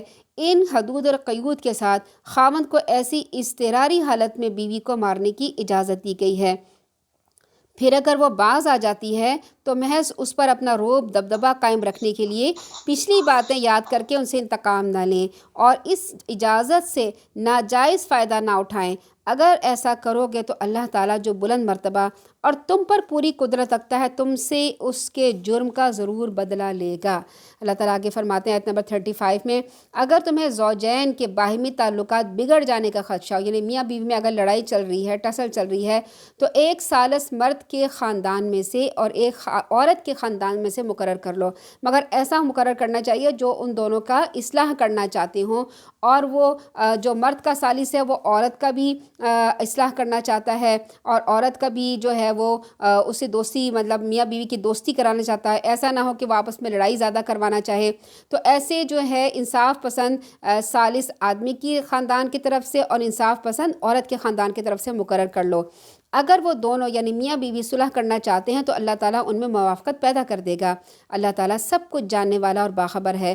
اور اللہ تعالیٰ آگے فرما رہے ہیں حقوق العباد میں، اللہ کی عبادت کرو اور اس کے ساتھ کسی کو شریک نہ کرو، والدین سے اچھا سلوک کرو، قریبی رشتہ داروں، یتیموں، مسکینوں، رشتہ دار، ہمسائے، اجنبی ہمسائے، اپنے ہم نشین اور مسافر، ان سب سے اچھا سلوک کرو، نیز ان لونڈی سے، غلاموں سے بھی جو تمہارے قبضے میں ہیں۔ اللہ تعالیٰ یقیناً مغرور اور خود پسند بننے والوں سے محبت نہیں کرتا، پسند نہیں کرتا۔ آپ صلی اللہ علیہ وسلم نے فرمایا جب تم میں سے کسی کا خادم اس کے پاس کھانا لائے تو اسے بھی اپنے ساتھ بٹھا کر کھلائے، اور اگر کھانا کم ہو تو بھی اسے لقمہ دے دو، اور کیونکہ اس نے پکانے کی گرمی اور دھواں برداشت کیا ہے۔ یعنی اگر آپ نے کھانے میں گھر میں خانسامہ رکھا ہوا ہے یا کوئی عورت کھانا پکانے کے لیے رکھی ہے، تو جب آپ وہ کھانا پکا کے آپ کے پاس لائے تو اسے بھی اس میں سے کھانا دو۔ اللہ تعالیٰ فرماتے ہیں جو لوگ بخل کرتے ہیں اور دوسروں کو بھی بخل کرنے کی ہدایت دیتے ہیں، اور جو کچھ اللہ نے انہیں اپنے فضل سے دے رکھا ہے اسے چھپاتے ہیں، ایسے کفران نعمت کرنے والوں کے لیے ہم نے رسوا کن عذاب تیار کر رکھا ہے۔ یہاں پر اللہ تعالیٰ نے بخل کرنے سے منع کیا ہے کہ معاشرے میں ایک دوسرے کے ساتھ بخل نہ کرو، یعنی جہاں پہ مال خرچ کرنے کا اللہ تعالیٰ نے حکم دیا ہے وہاں کھلے دل کے ساتھ مال خرچ کرو۔ آیت نمبر 38 میں فرماتے ہیں والذین ينفقون اموالهم رئاء الناس، ان لوگوں کے لیے بھی جو خرچ تو کرتے ہیں مگر لوگوں کو دکھانے کے لیے۔ اب ایسے لوگ جو خرچ کر رہے ہیں مگر ان کی نیت ہی درست نہیں ہے، اور وہ لوگوں کو دکھانے کے لیے، اپنے ویوز بڑھانے کے لیے اور اپنی جو ہے لائکس بڑھانے کے لیے، جیسے فیس بک میں، سوشل میڈیا میں لوگ بڑھاتے ہیں، لوگوں کو دکھانے کے لیے خرچ کیے جا رہے ہیں، وہ نہ تو اللہ پر ایمان رکھتے ہیں نہ آخرت کے دن پر ایمان رکھتے ہیں۔ ایسی صفات رکھنے والے جس شخص کا شیطان ساتھی بن گیا وہ بہت برا ساتھی ہے۔ اور ان کا کیا بگڑتا تھا اگر وہ اللہ اور آخرت کے دن پر ایمان لے آتے، جو اللہ نے انہیں مال و دولت دیا تھا اس سے اللہ کی راہ میں خرچ کرتے، اور اللہ انہیں خوب جاننے والا ہے۔ اللہ تو کسی پر بھی ذرہ برابر ظلم نہیں کرتا۔ اگر کسی نے کوئی نیکی کی ہو تو اللہ اسے دگنا چگنا کر دے گا اور اپنے ہاں سے بہت بڑا اجر عطا فرمائے گا۔ ذرا سوچو اس وقت ان لوگوں کا کیا حال ہوگا جب ہم ہر امت سے ایک گواہ لے کر آئیں گے۔ یعنی اس وقت ہر امت میں سے ایک گواہ لایا جائے گا، جتنی قومیں اللہ تعالیٰ نے گزاری ہیں، جو پیغمبر آئے ہیں ان کی امت کو، قوم کو کھڑا کیا جائے گا، اور جو اس امت کے نبی ہوں گے وہ یہ گواہی دیں گے کہ یا اللہ میں نے تیرا پیغام اور تیرے احکام کو اپنی امت کو اسی طرح سے پہنچا دیا تھا، اور فلاں فلاں لوگوں نے تو اسے مان لیا تھا اور فلاں نے نافرمانی کی تھی اور کفر کیا تھا۔ لیکن اس امت کے نافرمان لوگ صاف مکر جائیں گے، اللہ کے سامنے مکر جائیں گے اور کہیں گے ہمارے پاس تو کوئی ڈرانے والا آیا ہی نہیں تھا، یعنی نعوذ باللہ اس نبی کو جھٹلا دیں گے۔ یہ نافرمان لوگ اللہ تعالیٰ کے دربار میں بھی جھوٹ بولنے سے باز نہیں آئیں گے اور اپنے نبی کی شہادت جھٹلا کر اسے مشکوک بنا دینے کی کوشش کریں گے۔ دیکھیں دنیا میں جب انسان ایک دوسرے کے ساتھ ایسا کرتا ہے تو آخرت میں وہ نبی کے ساتھ ایسا کریں گے۔ اس وقت رسول اللہ کو لایا جائے گا تو آپ صلی اللہ علیہ وسلم ان انبیاء کی شہادت کی تصدیق کریں گے۔ اس وقت بھی نافرمان لوگ اپنی ہٹ دھرمی سے باز نہیں آئیں گے اور کہیں گے کہ یہ تو اس وقت موجود ہی نہیں تھے، یعنی کہیں گے رسول اللہ تو اس وقت تھے ہی نہیں، تو یہ ہماری کیسے گواہی دے سکتے ہیں اور یہ کیسے انبیاء کی تصدیق کر سکتے ہیں۔ اس وقت آپ صلی اللہ علیہ وسلم فرمائیں گے کہ میں تو اس وحی کی بنیاد پر کہہ رہا ہوں جو اللہ تعالیٰ نے مجھ پر نازل کی، یعنی قرآن نازل کیا، تو آج میں کیسے تصدیق نہ کروں۔ سیدنا عبداللہ بن مسعود فرماتے ہیں کہ ایک دفعہ رسول اللہ صلی اللہ علیہ وسلم نے مجھے فرمایا مجھے قرآن سناؤ۔ میں نے عرض کیا بھلا میں آپ کو کیا سناؤں، آپ ہی کے اوپر تو قرآن اترا ہے۔ آپ صلی اللہ علیہ وسلم نے فرمایا ٹھیک ہے مگر مجھے دوسرے سے سننا اچھا لگتا ہے۔ ابن مسعود کہتے ہیں پھر میں نے سورہ نساء پڑھنا شروع کی اور جب میں اس آیت پر پہنچا فَكَيْفَ إِذَا جِئْنَا مِن كُلِّ أُمَّةٍ، یعنی کیسے جب ہوگا، کیا دن ہوگا جب ہم ہر امت میں سے ایک گواہ لائیں گے، تو آپ صلی اللہ علیہ وسلم نے فرمایا بس کرو۔ میں نے دیکھا تو اس وقت آپ کی آنکھوں سے آنسو بہہ رہے تھے۔ اللہ تعالیٰ فرماتے ہیں پھر ان گواہوں پر نبی صلی اللہ علیہ وسلم کو گواہ بنا دیا جائے گا۔ اس دن جن لوگوں نے کفر کیا، رسول کے نافرمانی کی ہوگی، یہ آرزو کریں گے کاش زمین پھٹ جائے، وہ اس میں سما جائیں اور وہ اللہ تعالیٰ سے کوئی بات نہیں چھپا سکیں گے، کیونکہ جب نافرمان لوگوں پر شہادتیں مکمل ہو جائیں گی اور شہادتوں کی بنا پر ان کا جرم ثابت ہو جائے گا تو پھر ان کو یہ لگے گا کہ یا اللہ کسی طرح زمین پھٹے، ہم اس میں سما جائیں، اور وہ اللہ سے اس وقت کوئی بات نہیں چھپا سکیں گے، لیکن اس وقت عذاب سے چھٹنے کی کوئی صورت نہیں ہوگی۔ آگے اللہ تعالیٰ فرما رہے ہیں کہ اے ایمان والو نشے کی حالت میں نماز کے قریب نہ جاؤ جب تک تمہیں یہ معلوم نہ ہو سکے کہ تم نماز میں کیا کہہ رہے ہو۔ یعنی یہاں پہ فرمایا گیا ہے کہ اس آیت میں لفظ خمر استعمال کیا گیا ہے، جس سے یہ معلوم ہوتا ہے کہ شراب کی طرح ہر نشہ آور چیز حرام ہوتی ہے۔ دوسرے یہ معلوم ہوا کہ چونکہ نشے کی حالت میں نیند کی غشی کی طرح ایک غشی طاری ہوتی ہے، لہٰذا انسان کو یہ معلوم رکھنا مشکل ہو جاتا ہے کہ آیا اس کا وضو بھی بحال ہے یا ٹوٹ چکا ہے۔ پھر اس کے بعد اسے یہ بھی نہیں پتہ چلتا کہ میں کون سی آیتیں پڑھ رہا ہوں، کون سی میں نے اس میں صورت پڑھی ہے۔ اسی طرح سے جب ہم نماز پڑھتے ہیں اور ہم نماز میں متوجہ نہیں ہوتے اور ہمارا جو خیال ہے کہیں اور چلا جاتا ہے، اس وقت ہم بھی مدہوش ہو جاتے ہیں۔ اس مدہوشی کے عالم میں ہمیں یہ پتہ ہی نہیں چلتا کتنی رکعتیں پڑھیں اور کون سی صورت ہم پڑھ رہے تھے، تو اس وقت ہم بھول جاتے ہیں۔ اس لیے اللہ تعالیٰ فرما رہے ہیں مدہوشی کی حالت میں نماز نہ پڑھو۔ اللہ تعالیٰ فرماتے ہیں نہ ہی جنبی یعنی جس کو غسل فرض ہے وہ بغیر نہائے نماز کے قریب نہ جائے، الا یہ کہ وہ راہ طے کر رہا ہو یعنی سفر کر رہا ہو، اور اگر بیمار ہو یا حالت سفر میں ہو تو اور تم میں سے کوئی رفع حاجت کر کے آیا ہو یا تم نے اپنی بیویوں کو چھوا ہو، پھر تمہیں پانی نہ ملے تو اپنے چہروں اور ہاتھوں کا مسح کر لو۔ یہاں تیمم کے احکامات آ رہے ہیں کہ اگر تم ناپاک ہو گئے ہو اور تمہیں غسل کرنے کی حاجت ہے مگر تمہیں پانی نہیں مل رہا تو کیا کرو؟ تیمم کر لو۔ تیمم کرنے کا طریقہ کیا ہے کہ اپنے ہاتھ زمین پہ ماریں یا مٹی پہ ماریں، اپنے ہاتھ کو جھاڑ کے پہلے اپنے چہرے پہ لگائیں اور اس کے بعد اپنے ہاتھوں پہ لگا لیں۔ اللہ تعالیٰ فرماتے ہیں میں تو تمہارے ساتھ نرمی سے کام لینے والا ہوں، بخشنے والا ہوں۔ کہ اللہ تعالیٰ آگے فرماتے ہیں کہ آپ نے ان لوگوں کی حالت پہ غور کیا ہے جنہیں کتاب کا کچھ علم دیا گیا تھا، جس سے وہ گمراہی ہی خریدتے تھے اور یہ چاہتے تھے کہ تم بھی سیدھے راستے سے بھٹک جاؤ۔ اللہ تعالیٰ تمہارے دشمنوں کو خوب جانتا ہے، تمہاری سرپرستی اور مدد کے لیے تعالیٰ فرماتے ہیں میں ہی کافی ہوں۔ یہودیوں میں سے کچھ لوگ ایسے ہیں جو کتاب کے کلمات کو ان کے موقع محل سے بدل دیتے ہیں، یعنی یہودیوں کی یہ سرشت تھی، یہ چالاکی اور مکاری تھی کہ وہ لفظوں کو بدل دیتے ہیں۔ آج بھی وہ اپنے لفظوں کو بدل کر کچھ کا کچھ بنا دیتے ہیں، اپنی زبانوں کو توڑ موڑ کر اور دین میں تانا زنی کرتے ہوئے یوں کہتے تھے سمعنا وعصینا، یعنی ہم نے سنا اور ہم نافرمانی کریں گے، یا پھر کہتے تھے اسمع غیر مسمع، سنو اور نہ سنو، چپ کر کے کہہ دیتے تھے، یا کہتے تھے رائنا، یعنی رائنا کی بجائے کہتے تھے رائینا، اسے لمبا کر دیتے تھے، یعنی نعوذ باللہ اے چرواہے ہماری بات سنو، یعنی اس طرح لفظوں کو توڑ موڑ کے پیش کرتے تھے۔ اللہ تعالیٰ فرماتے ہیں کہ اگر وہ انظرنا کہتے یعنی رائنا کی بجائے انظرنا یعنی ہماری طرف نظر کیجئے کہتے تو یہ ان کے لیے بہتر اور بہت درست بات تھی، مگر اللہ نے تو ان کے کفر کی وجہ سے ان پر لعنت کر دی۔ اب ان میں سوائے چند لوگوں کے ایمان لانے والا کوئی نہیں۔ اے اہل کتاب جو کچھ ہم نے نازل کیا یعنی قرآن، اس پر ایمان لے آؤ، یعنی یہاں پہ یہود و نصارہ کو کہا جا رہا ہے کہ قرآن پر ایمان لے کر آؤ۔ یہ کتاب تمہاری اس کتاب کی بھی تصدیق کرتی ہے جو تمہارے پاس ہے، یعنی تورات کی بھی تصدیق کرتی ہے، انجیل کی بھی تصدیق کرتی ہے۔ اس سے پہلے کہ ایمان لے آؤ اس سے پہلے کہ ہم تمہارے چہرے بگاڑ دیں، کہ تمہارے پشتوں کی طرف پھیر دیں، یا تم پر ایسے پھٹکار ڈال دیں جیسے اہل سبت پر ڈالی تھی، یعنی ہفتے کے دن والوں پر ڈالی تھی جنہوں نے مچھلیاں پکڑنے سے اللہ تعالیٰ نے منع کیا تھا۔ اور اللہ کا حکم تو وہ تو ہو کے رہتا ہے، اگر اللہ کے ساتھ کسی کو شریک کیا جائے تو یہ گناہ وہ کبھی معاف نہیں کرے گا۔ اس کے علاوہ جو گناہ ہے وہ اللہ تعالیٰ فرماتے ہیں میں چاہوں گا تو معاف کر دوں گا۔ یعنی شرک کا کیا ہے؟ سیدنا عبداللہ بن مسعود فرماتے ہیں کہ میں نے پوچھا یا رسول اللہ سب سے بڑا گناہ کون سا ہے؟ آپ نے فرمایا یہ کہ تم اللہ کا شریک بناؤ حالانکہ اس نے تمہیں پیدا کیا ہے، یعنی جو پیدا کرے ہم اس کو چھوڑ کر کسی اور کے پاس چلے جائیں، کسی پیر فقیر کے پاس، مزار کے پاس، کوئی تعویذ گنڈا کرنے لگے، کوئی گلے میں کالا دھاگا ڈالنے لگے، کوئی جیسے کام کرنے لگیں کہ جو اللہ تعالیٰ سے مانگنا ہے کسی اور سے مانگنے لگے، تو یہ شرک ہے۔ اللہ تعالیٰ فرماتے ہیں شرک کے علاوہ یعنی ایک انسان نے اپنی زندگی میں اگر شرک نہیں کیا، شرک سے بالکل پاک رہا اور اس کے بعد اس نے گناہ کر لیا، کیونکہ انسان ہے، انسان تو گناہ کرے گا، گناہ کے بغیر تو کوئی انسان نہیں رہ سکتا۔ جب گناہ کریں گے تو اللہ تعالیٰ فرماتے ہیں اگر اس نے شرک نہیں کیا ہوگا تو اگر میں چاہوں گا تو اس کے گناہ معاف کر دوں گا۔ پھر اللہ تعالیٰ فرماتے ہیں جس نے اللہ کے ساتھ کسی کو شریک بنایا اس نے بہت بڑا بہتان باندھا اور بہت بڑے گناہ کا کام کیا۔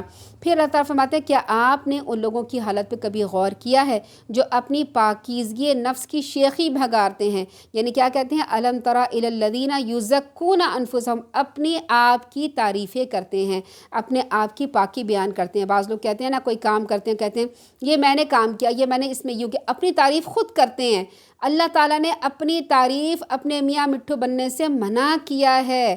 کیوں؟ اللہ تعالیٰ فرماتے ہیں پاک تو اللہ ہی ہے، اللہ ہی پاک کرتا ہے جسے چاہتا ہے، ان پر ذرہ برابر بھی ظلم نہیں کرتا۔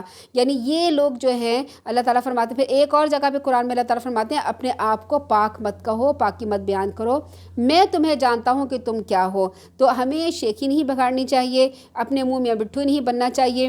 تعریف تو وہی ہوتی ہے جو دوسرا کرے، جو اپنے منہ سے کی جائے وہ تعریف نہیں، وہ شیخی بھگاری جاتی ہے۔ اللہ تعالیٰ نے اسے سختی کے ساتھ منع کیا ہے۔ دیکھیے یہ لوگ خود ساختہ جھوٹ کو اللہ کے ذمہ لگا دیتے ہیں، یہی ایک گناہ ان کے صریح گناہ گار ہونے پر کافی دلیل ہے۔ پھر اللہ تعالیٰ فرماتے ہیں آگے آیت نمبر 51 میں، کیا آپ نے ان لوگوں کی حالت پہ غور بھی کیا ہے جنہیں کتاب کا کچھ علم دیا گیا تھا؟ یعنی کتاب کا علم آنے کے بعد انہوں نے کیا کیا؟ وہ جبت اور طاغوت پر ایمان رکھتے تھے اور کافروں کے متعلق کہتے تھے ان ایمان والوں سے تو یہی لوگ زیادہ ہدایت یافتہ ہیں۔ جبت اور طاغوت کا کیا مطلب ہے؟ جبت دراصل وہم اور خرافات کے لیے ایک جامع لفظ ہے جس میں جادو، ٹونے ٹوٹکے، جنتر منتر، سیاروں کی انسانی زندگی پہ اثرات، فال گیری کرنا، تعویذ گنڈے کرنا، نقش بنانا، طرح طرح کے جو آج نقش بنائے جاتے ہیں، تعویذ میں ایک نقش چھاپ دیا جاتا ہے، یہ سب کچھ اس میں شامل ہے۔ اور طاغوت کیا چیز ہے؟ ہر جھوٹی قوت، چاہے ایک انسان کی قوت ہو یا نظام کی قوت ہو، جھوٹا نظام، اللہ تعالیٰ کے نظام کے بجائے کوئی اور نظام ہو، جس کی اطاعت کرنے پر لوگ مجبور ہو جائیں اور اللہ کی اطاعت کے مقابلے میں انہیں اس فرد کی، یعنی بعض لوگ پیر بن جاتے ہیں اور اپنی اطاعت کرواتے ہیں، یا کوئی ادارہ بن جاتا ہے کہ بھئی میری ہی بات مانو اور اس میں اللہ کی نافرمانیاں ہوتی ہیں، یا کوئی ایسی حکومت جو اللہ کی نافرمانی کرے اور وہ اب حکومت اپنی اطاعت پر مجبور کرے یا مجبور بنا دی جائے اور لوگ انہیں اللہ تعالیٰ کے احکام کے برابر تسلیم کر لیں۔ یہ گاؤں کے چودھری بھی ہو سکتے ہیں، پیر اور مشائخ بھی ہو سکتے ہیں، سوشلزم یا جمہوریت کی طرح باطل نظام بھی ہو سکتا ہے، اور فرعون اور نمرود کی طرح سرکش بادشاہ بھی ہو سکتا ہے۔ یعنی یہ ایک فرد بھی ہو سکتا ہے یا ادارہ بھی ہو سکتا ہے۔ اللہ تعالیٰ فرماتے ہیں یہی تو ہیں جن پر اللہ تعالیٰ نے لعنت کی ہے، اور جس پر اللہ تعالیٰ لعنت کر دے آپ اس کا کوئی مددگار نہ پائیں گے یا ان کا حکومت میں کوئی حصہ ہے۔ اگر ایسی صورت ہو تو وہ لوگوں کو پھوٹی کوڑی بنا دیں، یعنی اگر جن کو شریک ٹھہرایا گیا ہے یا جبت اور طاغوت کرتے ہیں، تعویذ گنڈے کرتے ہیں، شرک کرتے ہیں، اگر ان کا کوئی حکومت میں حصہ ہے، یعنی اللہ تعالیٰ کی حکومت میں کوئی حصہ ہے، اگر ایسا ہوتا کہ کسی انسان کو کوئی حکومت میں سے، یعنی اس دنیا کی بادشاہت میں سے اللہ تعالیٰ سے کچھ تھوڑا سا دے دیتا تو کیا ہوتا؟ تو وہ لوگوں کو پھوٹی کوڑی بھی نہیں دیتا، یا وہ دوسرے مسلمانوں پر اس لیے حسد کرتے ہیں کہ اللہ تعالیٰ نے انہیں ازراہ فضل انہیں کچھ دے رکھا ہے۔ یعنی وہ مسلمانوں سے کیوں جیلس ہوتے تھے یہودی؟ کہ ان کے پاس اللہ کے رسول آ گئے تھے، قرآن آ گیا تھا، تو یہ تو اللہ تعالیٰ کا فضل تھا، جسے چاہے دے۔ اللہ تعالیٰ فرماتے ہیں ہم نے تو آل ابراہیم علیہ السلام کو کتاب و حکمت بھی دی تھی، یعنی ابراہیم علیہ السلام کی اولاد میں سے کون ہے؟ بنی اسرائیل۔ اللہ تعالیٰ فرما رہے ہیں میں نے ان کو تو کتاب بھی دی، حکمتیں بھی دیں، انہیں بہت بڑی بادشاہت بھی دے رکھی تھی، پھر ان میں سے کوئی تو ایمان لے آیا، کوئی اس سے رکا رہا۔ ایسے باز رہنے والوں کو تو بھڑکتی ہوئی جہنم ہی کافی ہے۔ جن لوگوں نے ہماری آیات کا انکار کیا ہم یقیناً انہیں دوزخ میں جھونک دیں گے، جب بھی ان کے جسموں کی کھال گل جائے گی ہم دوسری کھال بدل دیں گے تاکہ عذاب کا مزہ چکھتے رہیں۔ اللہ تعالیٰ یقیناً زبردست اور حکمت والا ہے۔ پھر اللہ تعالیٰ آگے فرماتے ہیں والذین آمنوا وعملوا الصالحات سندخلهم جنات تجری من تحتها الانہار خالدین فیہا ابدا لہم فیہا ازواج مطہرۃ وندخلہم ظلا ظلیلا۔ جو لوگ ایمان لے آئے، نیک عمل کیے، ہم عنقریب انہیں ایسے باغات میں داخل کریں گے جن کے نیچے نہریں بہہ رہی ہیں، وہ ان میں ہمیشہ ہمیشہ رہیں گے۔ جب ہم کہیں جاتے ہیں نا پکنک کے لیے تو ہم کیا کہتے ہیں؟ ہم یہاں سے واپس نہ آئیں، دل کرتا ہے ہمارا ہم یہیں رہ جائیں، اتنا اچھا پانی ہے، اتنی اچھی نہر ہے، اتنے اچھے مناظر ہیں، لیکن کیا ہوتا ہے ہمیں صبح سے شام میں یا ایک دو دن میں واپس آنا پڑتا ہے۔ تو اللہ تعالیٰ فرما رہے ہیں کہ یہاں تمہیں واپس نہیں جانا پڑے گا، ایسی پیاری پکنک دوں گا، تم ہمیشہ یہاں رہو گے۔ وہاں ان کے لیے پاک صاف بیویاں ہوں گی، انہیں گھنی چھاؤں میں داخل کریں گے۔ مسلمانوں، اللہ تعالیٰ تمہیں حکم دیتا ہے کہ جو لوگ امانتوں کے حقدار ہیں انہیں ان کی امانتیں ادا کر دو۔ پھر یہاں پر ایسے احکامات دیے جا رہے ہیں کہ اگر ان احکامات پہ عمل کیا جائے تو لوگوں کے دلوں میں آپس میں ایک دوسرے سے نفرتیں نہ پیدا ہوں، بلکہ آپس میں محبت اور امن والا معاشرہ بنے۔ کیونکہ امانت کی اگر خیانت کر دی جائے تو آپس میں نفرت اور فساد پھیلتا ہے۔ اللہ تعالیٰ فرماتے ہیں جو امانتوں کے حقدار ہیں انہیں یہ امانتیں دے دو۔ جب لوگوں میں فیصلہ کرنے لگو تو انصاف سے فیصلہ کرو۔ وہ معاشرہ آگے بڑھتا ہے جہاں انصاف ہوتا ہے، جہاں انصاف نہ ہو وہ معاشرہ آگے نہیں بڑھتا، پیچھے جانے لگتا ہے۔ اللہ تعالیٰ فرماتے ہیں تمہیں یقیناً اچھی نصیحت کرتا ہے، وہ سب کچھ سننے والا جاننے والا ہے۔ یعنی اللہ تعالیٰ فرما رہے ہیں میں تمہیں بہت اچھی نصیحت کرتا ہوں۔ جیسے والدین ہوتے ہیں نا بچوں کو نصیحت کرتے ہیں کہ دیکھو ایسے کام کرو گے تو تم اچھے انسان بناؤ گے، ایسے کام کرو گے تو برے انسان بن جاؤ گے۔ تو اللہ تعالیٰ فرماتے ہیں میں تمہیں ایسی باتیں نصیحت کر رہا ہوں، اچھی باتیں نصیحت کر رہا ہوں، کیوں؟ تاکہ تم اچھے انسان بنو۔ اور کیوں میں کر رہا ہوں؟ کیونکہ میں سب کچھ سنتا ہوں، میں سب کچھ دیکھتا ہوں، مجھے سب پتہ چل رہا ہے کیا کچھ ہو رہا ہے۔ اللہ تعالیٰ فرما رہے اے ایمان والو اللہ کی اور اس کے رسول کی اطاعت کرو، اور ان حاکموں کے بھی جو تم میں سے ہوں۔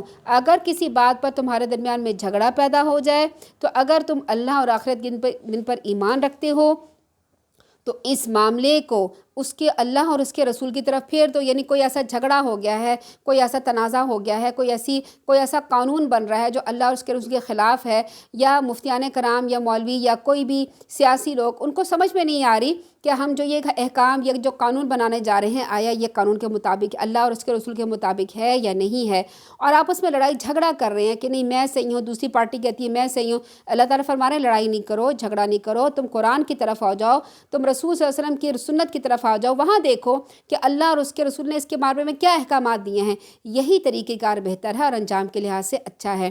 اے نبی آپ نے ان لوگوں کے حال پہ غور کیا جو دعویٰ تو یہ کرتے ہیں کہ جو کچھ آپ کی طرف نازل کیا ہے اس پر بھی ایمان لائیں گے اور اس پر بھی جو آپ سے پہلے اتارا گیا تھا، یعنی تورات اور انجیل پر بھی، مگر چاہتے یہ ہے کہ اپنا مقدمہ طاغوت کے پاس لے کے جائیں۔ طاغوت کیا ہوتا ہے؟ یعنی طاغوت ایک حاکم بھی ہو سکتا ہے جو غلط فیصلے کرے، حالانکہ انہیں یہ حکم دیا گیا تھا کہ وہ طاغوت کے فیصلے کو تسلیم نہ کریں، اور شیطان تو یہ چاہتا ہے کہ انہیں گمراہ کر کے انہیں بہت دور تک لے جائے۔ جب انہیں کہا جاتا ہے کہ اس چیز کی طرف آؤ جو اللہ نے نازل کی، یعنی قرآن کی طرف، رسول کی طرف، تو آپ منافقوں کو دیکھتے ہیں کہ وہ آپ کے پاس آنے سے گریز کرتے ہیں۔ یعنی طاغوت کے فیصلے کی کیا بات ہے؟ طاغوت کا مفہوم تو پہلے بتایا نا کہ جو بھی حاکم ہو سکتا ہے، کوئی بھی ایسا جو اللہ کے اصولوں کے خلاف فیصلہ دے، اللہ کے اصولوں کے خلاف چلے، یا اپنے لوگوں کو، اپنے مریدوں کو، اپنی رعایا کو اللہ کے فیصلوں کے خلاف لے کے چلے، اللہ کے قانون کے خلاف لے کے چلے، وہ طاغوت ہوتا ہے۔ تو اس سے مراد کوئی فرد بھی ہو سکتا ہے، اکیلا فرد، اکیلا آدمی، کوئی عدالت بھی ہو سکتی ہے جس میں جج ہو، وکیل ہو، کوئی ادارہ بھی ہو سکتا ہے، کوئی نظام بھی ہو سکتا ہے جو اللہ کے مقابلے میں اپنا حکم لوگوں پر مسلط کرنا چاہتا ہو۔ منافقوں کا طریقہ یہ تھا کہ جس مقدمے میں انہیں توقع ہوتی تھی کہ فیصلہ ان کے حق میں ہوگا اسے تو وہ لے کے رسول اللہ کے پاس لے آتے تھے، جس مقدمے میں انہیں یہ خطرہ ہوتا تھا کہ فیصلہ ان کے خلاف ہوگا اسے آپ صلی اللہ علیہ وسلم کے پاس لانے میں پس و پیش کرنے لگتے، یہاں تک کہ انکار بھی کر دیتے تھے۔ آج یہی حال نام نہاد مسلمانوں کا بھی ہے۔ اگر شریعت کا فیصلہ ان کے حق میں ہو تو سر آنکھوں پر، ورنہ ہر اس قانون، ہر اس رسم و رواج اور ہر اس عدالت کے دامن میں جا کے پناہ لیں گے جہاں سے انہیں اپنی مرضی کے مطابق فیصلہ مل جائے گا۔ یہ بات دراصل نفاق کی علامت ہے۔ پھر اللہ تعالیٰ اس میں فرما رہے ہیں کہ یہاں پر ایک معاملہ پڑ گیا تھا جس کی وجہ سے، ایک واقعہ ہو گیا تھا جس کی وجہ سے یہاں بیان کیا گیا۔ مثلا ہوا یہ تھا کہ ایک یہودی اور ایک منافق، یعنی یہودی کا ایک مسلمان کے ساتھ آپس میں جھگڑا ہو گیا تھا۔ وہ مسلمان کیسا تھا؟ منافق تھا۔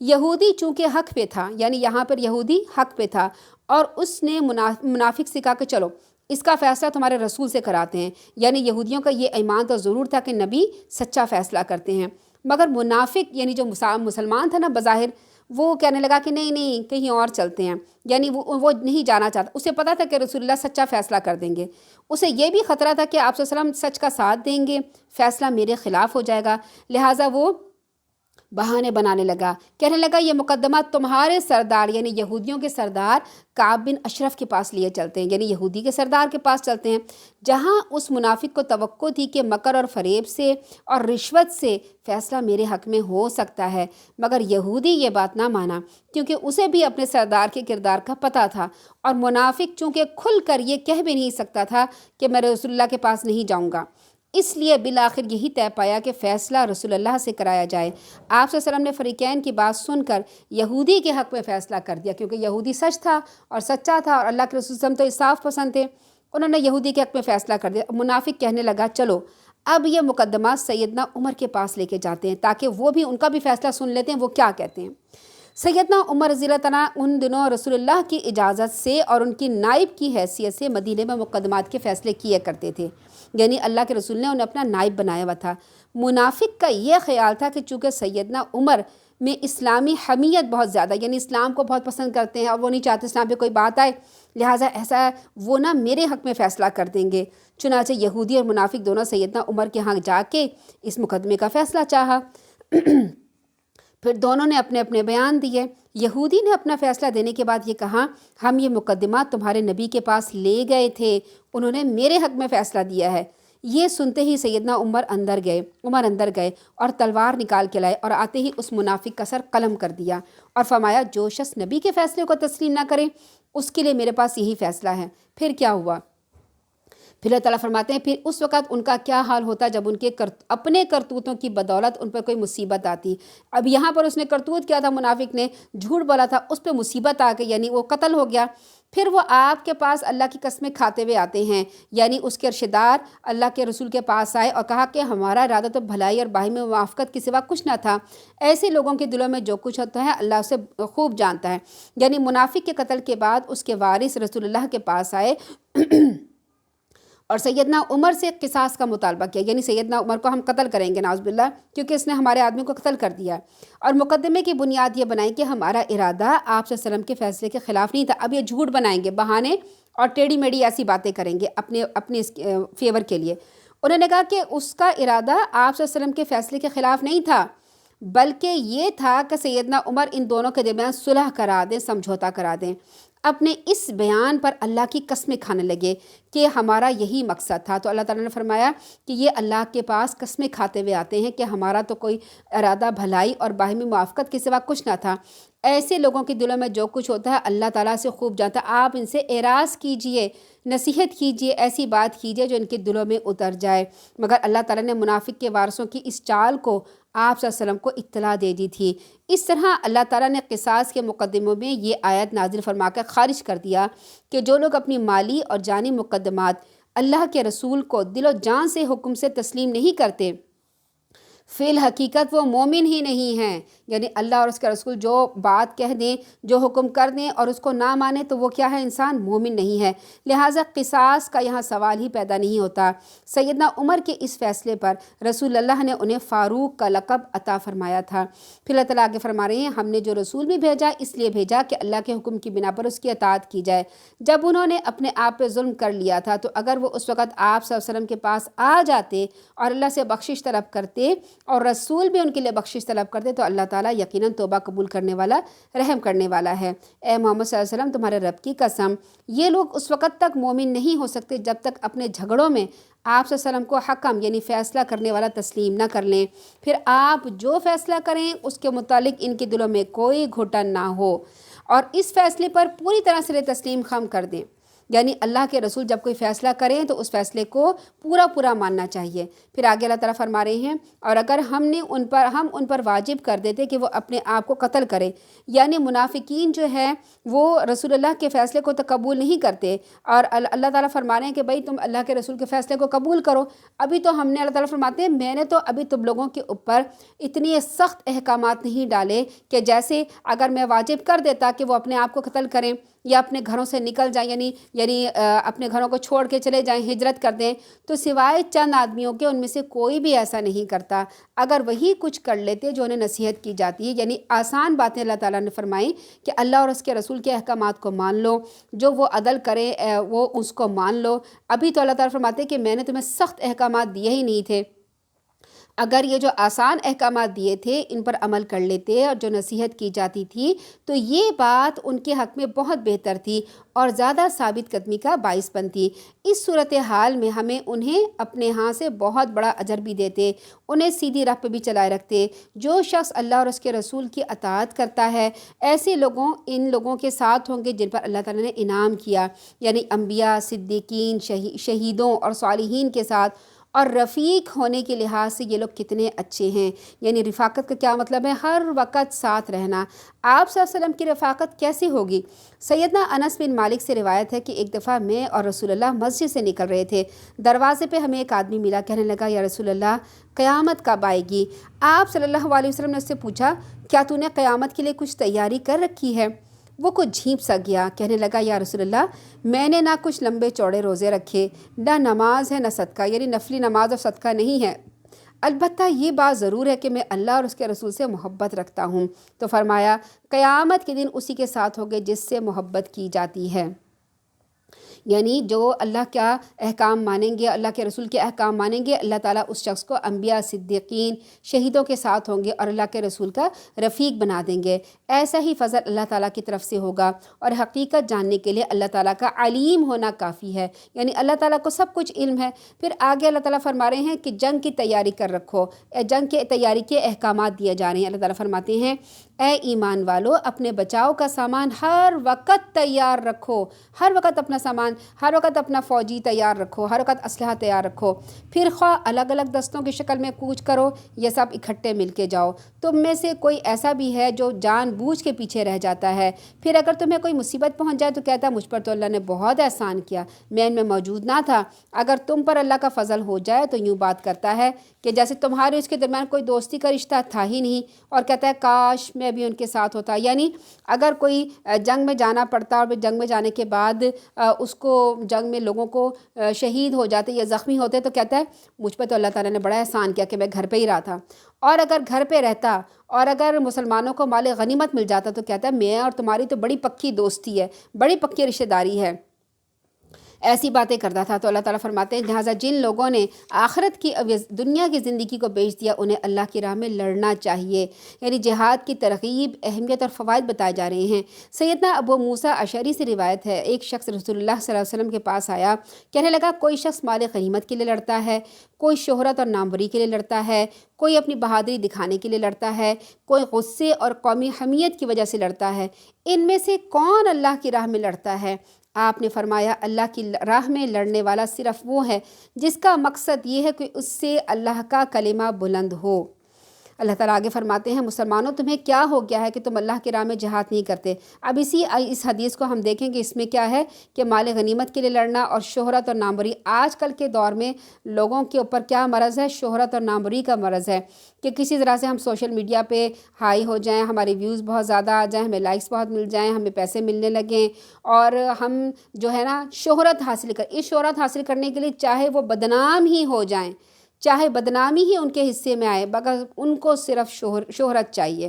آج کے دور کا مرض یہ ہے۔ اللہ تعالیٰ فرما رہے ہیں کہ تمہیں کیا ہو گیا ہے مسلمانوں، تم اللہ کی راہ میں جہاد نہیں کرتے، جبکہ کئی کمزور مرد، عورتیں، بچے ایسے ہیں جو یہ فریاد کرتے ہیں اے ہمارے رب ہمیں اس بستی سے نکال جس کے باشندے ظالم ہیں، اور اپنی جناب سے ہمارے لیے کوئی حامی اور مددگار پیدا فرما دے۔ آج کس کی طرف یہ اشارہ ہے؟ آج فلسطین کی طرف یہ اشارہ ہے، ان کمزور مسلمانوں، بیواؤں، بچوں کی طرف اشارہ ہے۔ اس وقت جو مکہ یا بعض قبائل میں آباد تھے، اسلام قبول کر چکے تھے مگر ہجرت کرنے پر قدرت نہ رکھتے تھے، کافروں کے ظلم و تشدد برداشت کرنے پر مجبور تھے، اللہ سے دعائیں کیا کرتے تھے یا اللہ ان ظالموں سے رہائی کی کوئی صورت پیدا فرما دے، یا اللہ کوئی حامی و مددگار بھیج دے جو ہمیں ظالموں کے پنجے سے نکال دے۔ اسی طرح کی فریادیں آج فلسطین کے مظلوم ہم مسلمانوں سے کرتے ہیں۔ چنانچہ سیدنا ابو ہریرہ فرماتے ہیں کہ رسول اللہ ایسے لوگوں کے حق میں نماز رکوع سے سر اٹھانے کے بعد دعا فرماتے تھے یا اللہ ولید بن ولید، سلمہ بن ہشام، عیاش بن ابی ربیعہ اور دوسرے کمزور مسلمانوں کو جو مکے میں ہیں کافروں کی قید سے چھڑا دے، یا اللہ مضر کے کافروں پر سخت گرفت فرما اور ان پر ایسا قحط بھیج جیسے یوسف علیہ السلام کے زمانے میں قحط پڑا تھا۔ یہ بخاری کی روایت ہے۔ یعنی یہاں پر ہمیں بھی اللہ تعالیٰ سے دعا کرنی چاہیے کہ اللہ فلسطین کے مظلوموں کو چھڑا دے، یا رب العالمین ان کی بیواؤں، ان کی عورتوں، ان کے بچوں کو یا رب العالمین پیٹ بھر کے کھانا نصیب ہو، ان کے اوپر قحط نہ پڑے، ان کو امن عطا کر دے، اور جو اہل یہود ان کے جان کے در پہ ہیں انہیں تباہ و برباد کر دے۔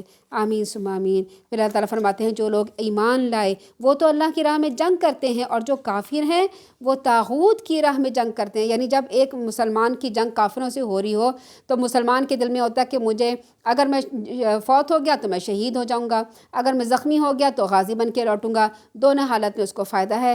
جبکہ جو کافر لوگ ہوتے ہیں ان کے دل میں صرف اپنی قومیت اور حمیت ہوتی ہے، اپنی قوم اور اپنے ملک کے لیے لڑتے ہیں اور اس میں بھی وہ جان دے دیتے ہیں۔ تو اللہ تعالیٰ فرماتے ہیں کہ تم تو اللہ کی راہ میں جان دو گے اور وہ شیطان کی راہ میں جان دیتے ہیں، سو ان شیطان کے دوستوں سے خوب جنگ کرو، یقیناً شیطان کی چال کمزور ہوتی ہے۔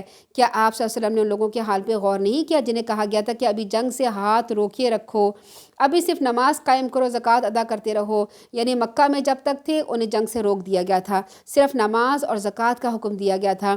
جب ان پر جہاد فرض ہوا تو ان میں سے کچھ لوگ یوں ڈرنے لگے جیسے اللہ سے ڈرنا چاہیے، یا اس سے بھی زیادہ کہنے لگے اے ہمارے رب تو نے ہم پر جنگ کیوں فرض کر دی، ہمیں مزید کچھ عرصہ مہلت کیوں نہیں دی؟ آپ صلی اللہ علیہ وسلم ان سے کہیے دنیا کا آرام تو چند دن کا ہے، اور ایک پرہیزگار کے لیے آخرت ہی بہتر ہے۔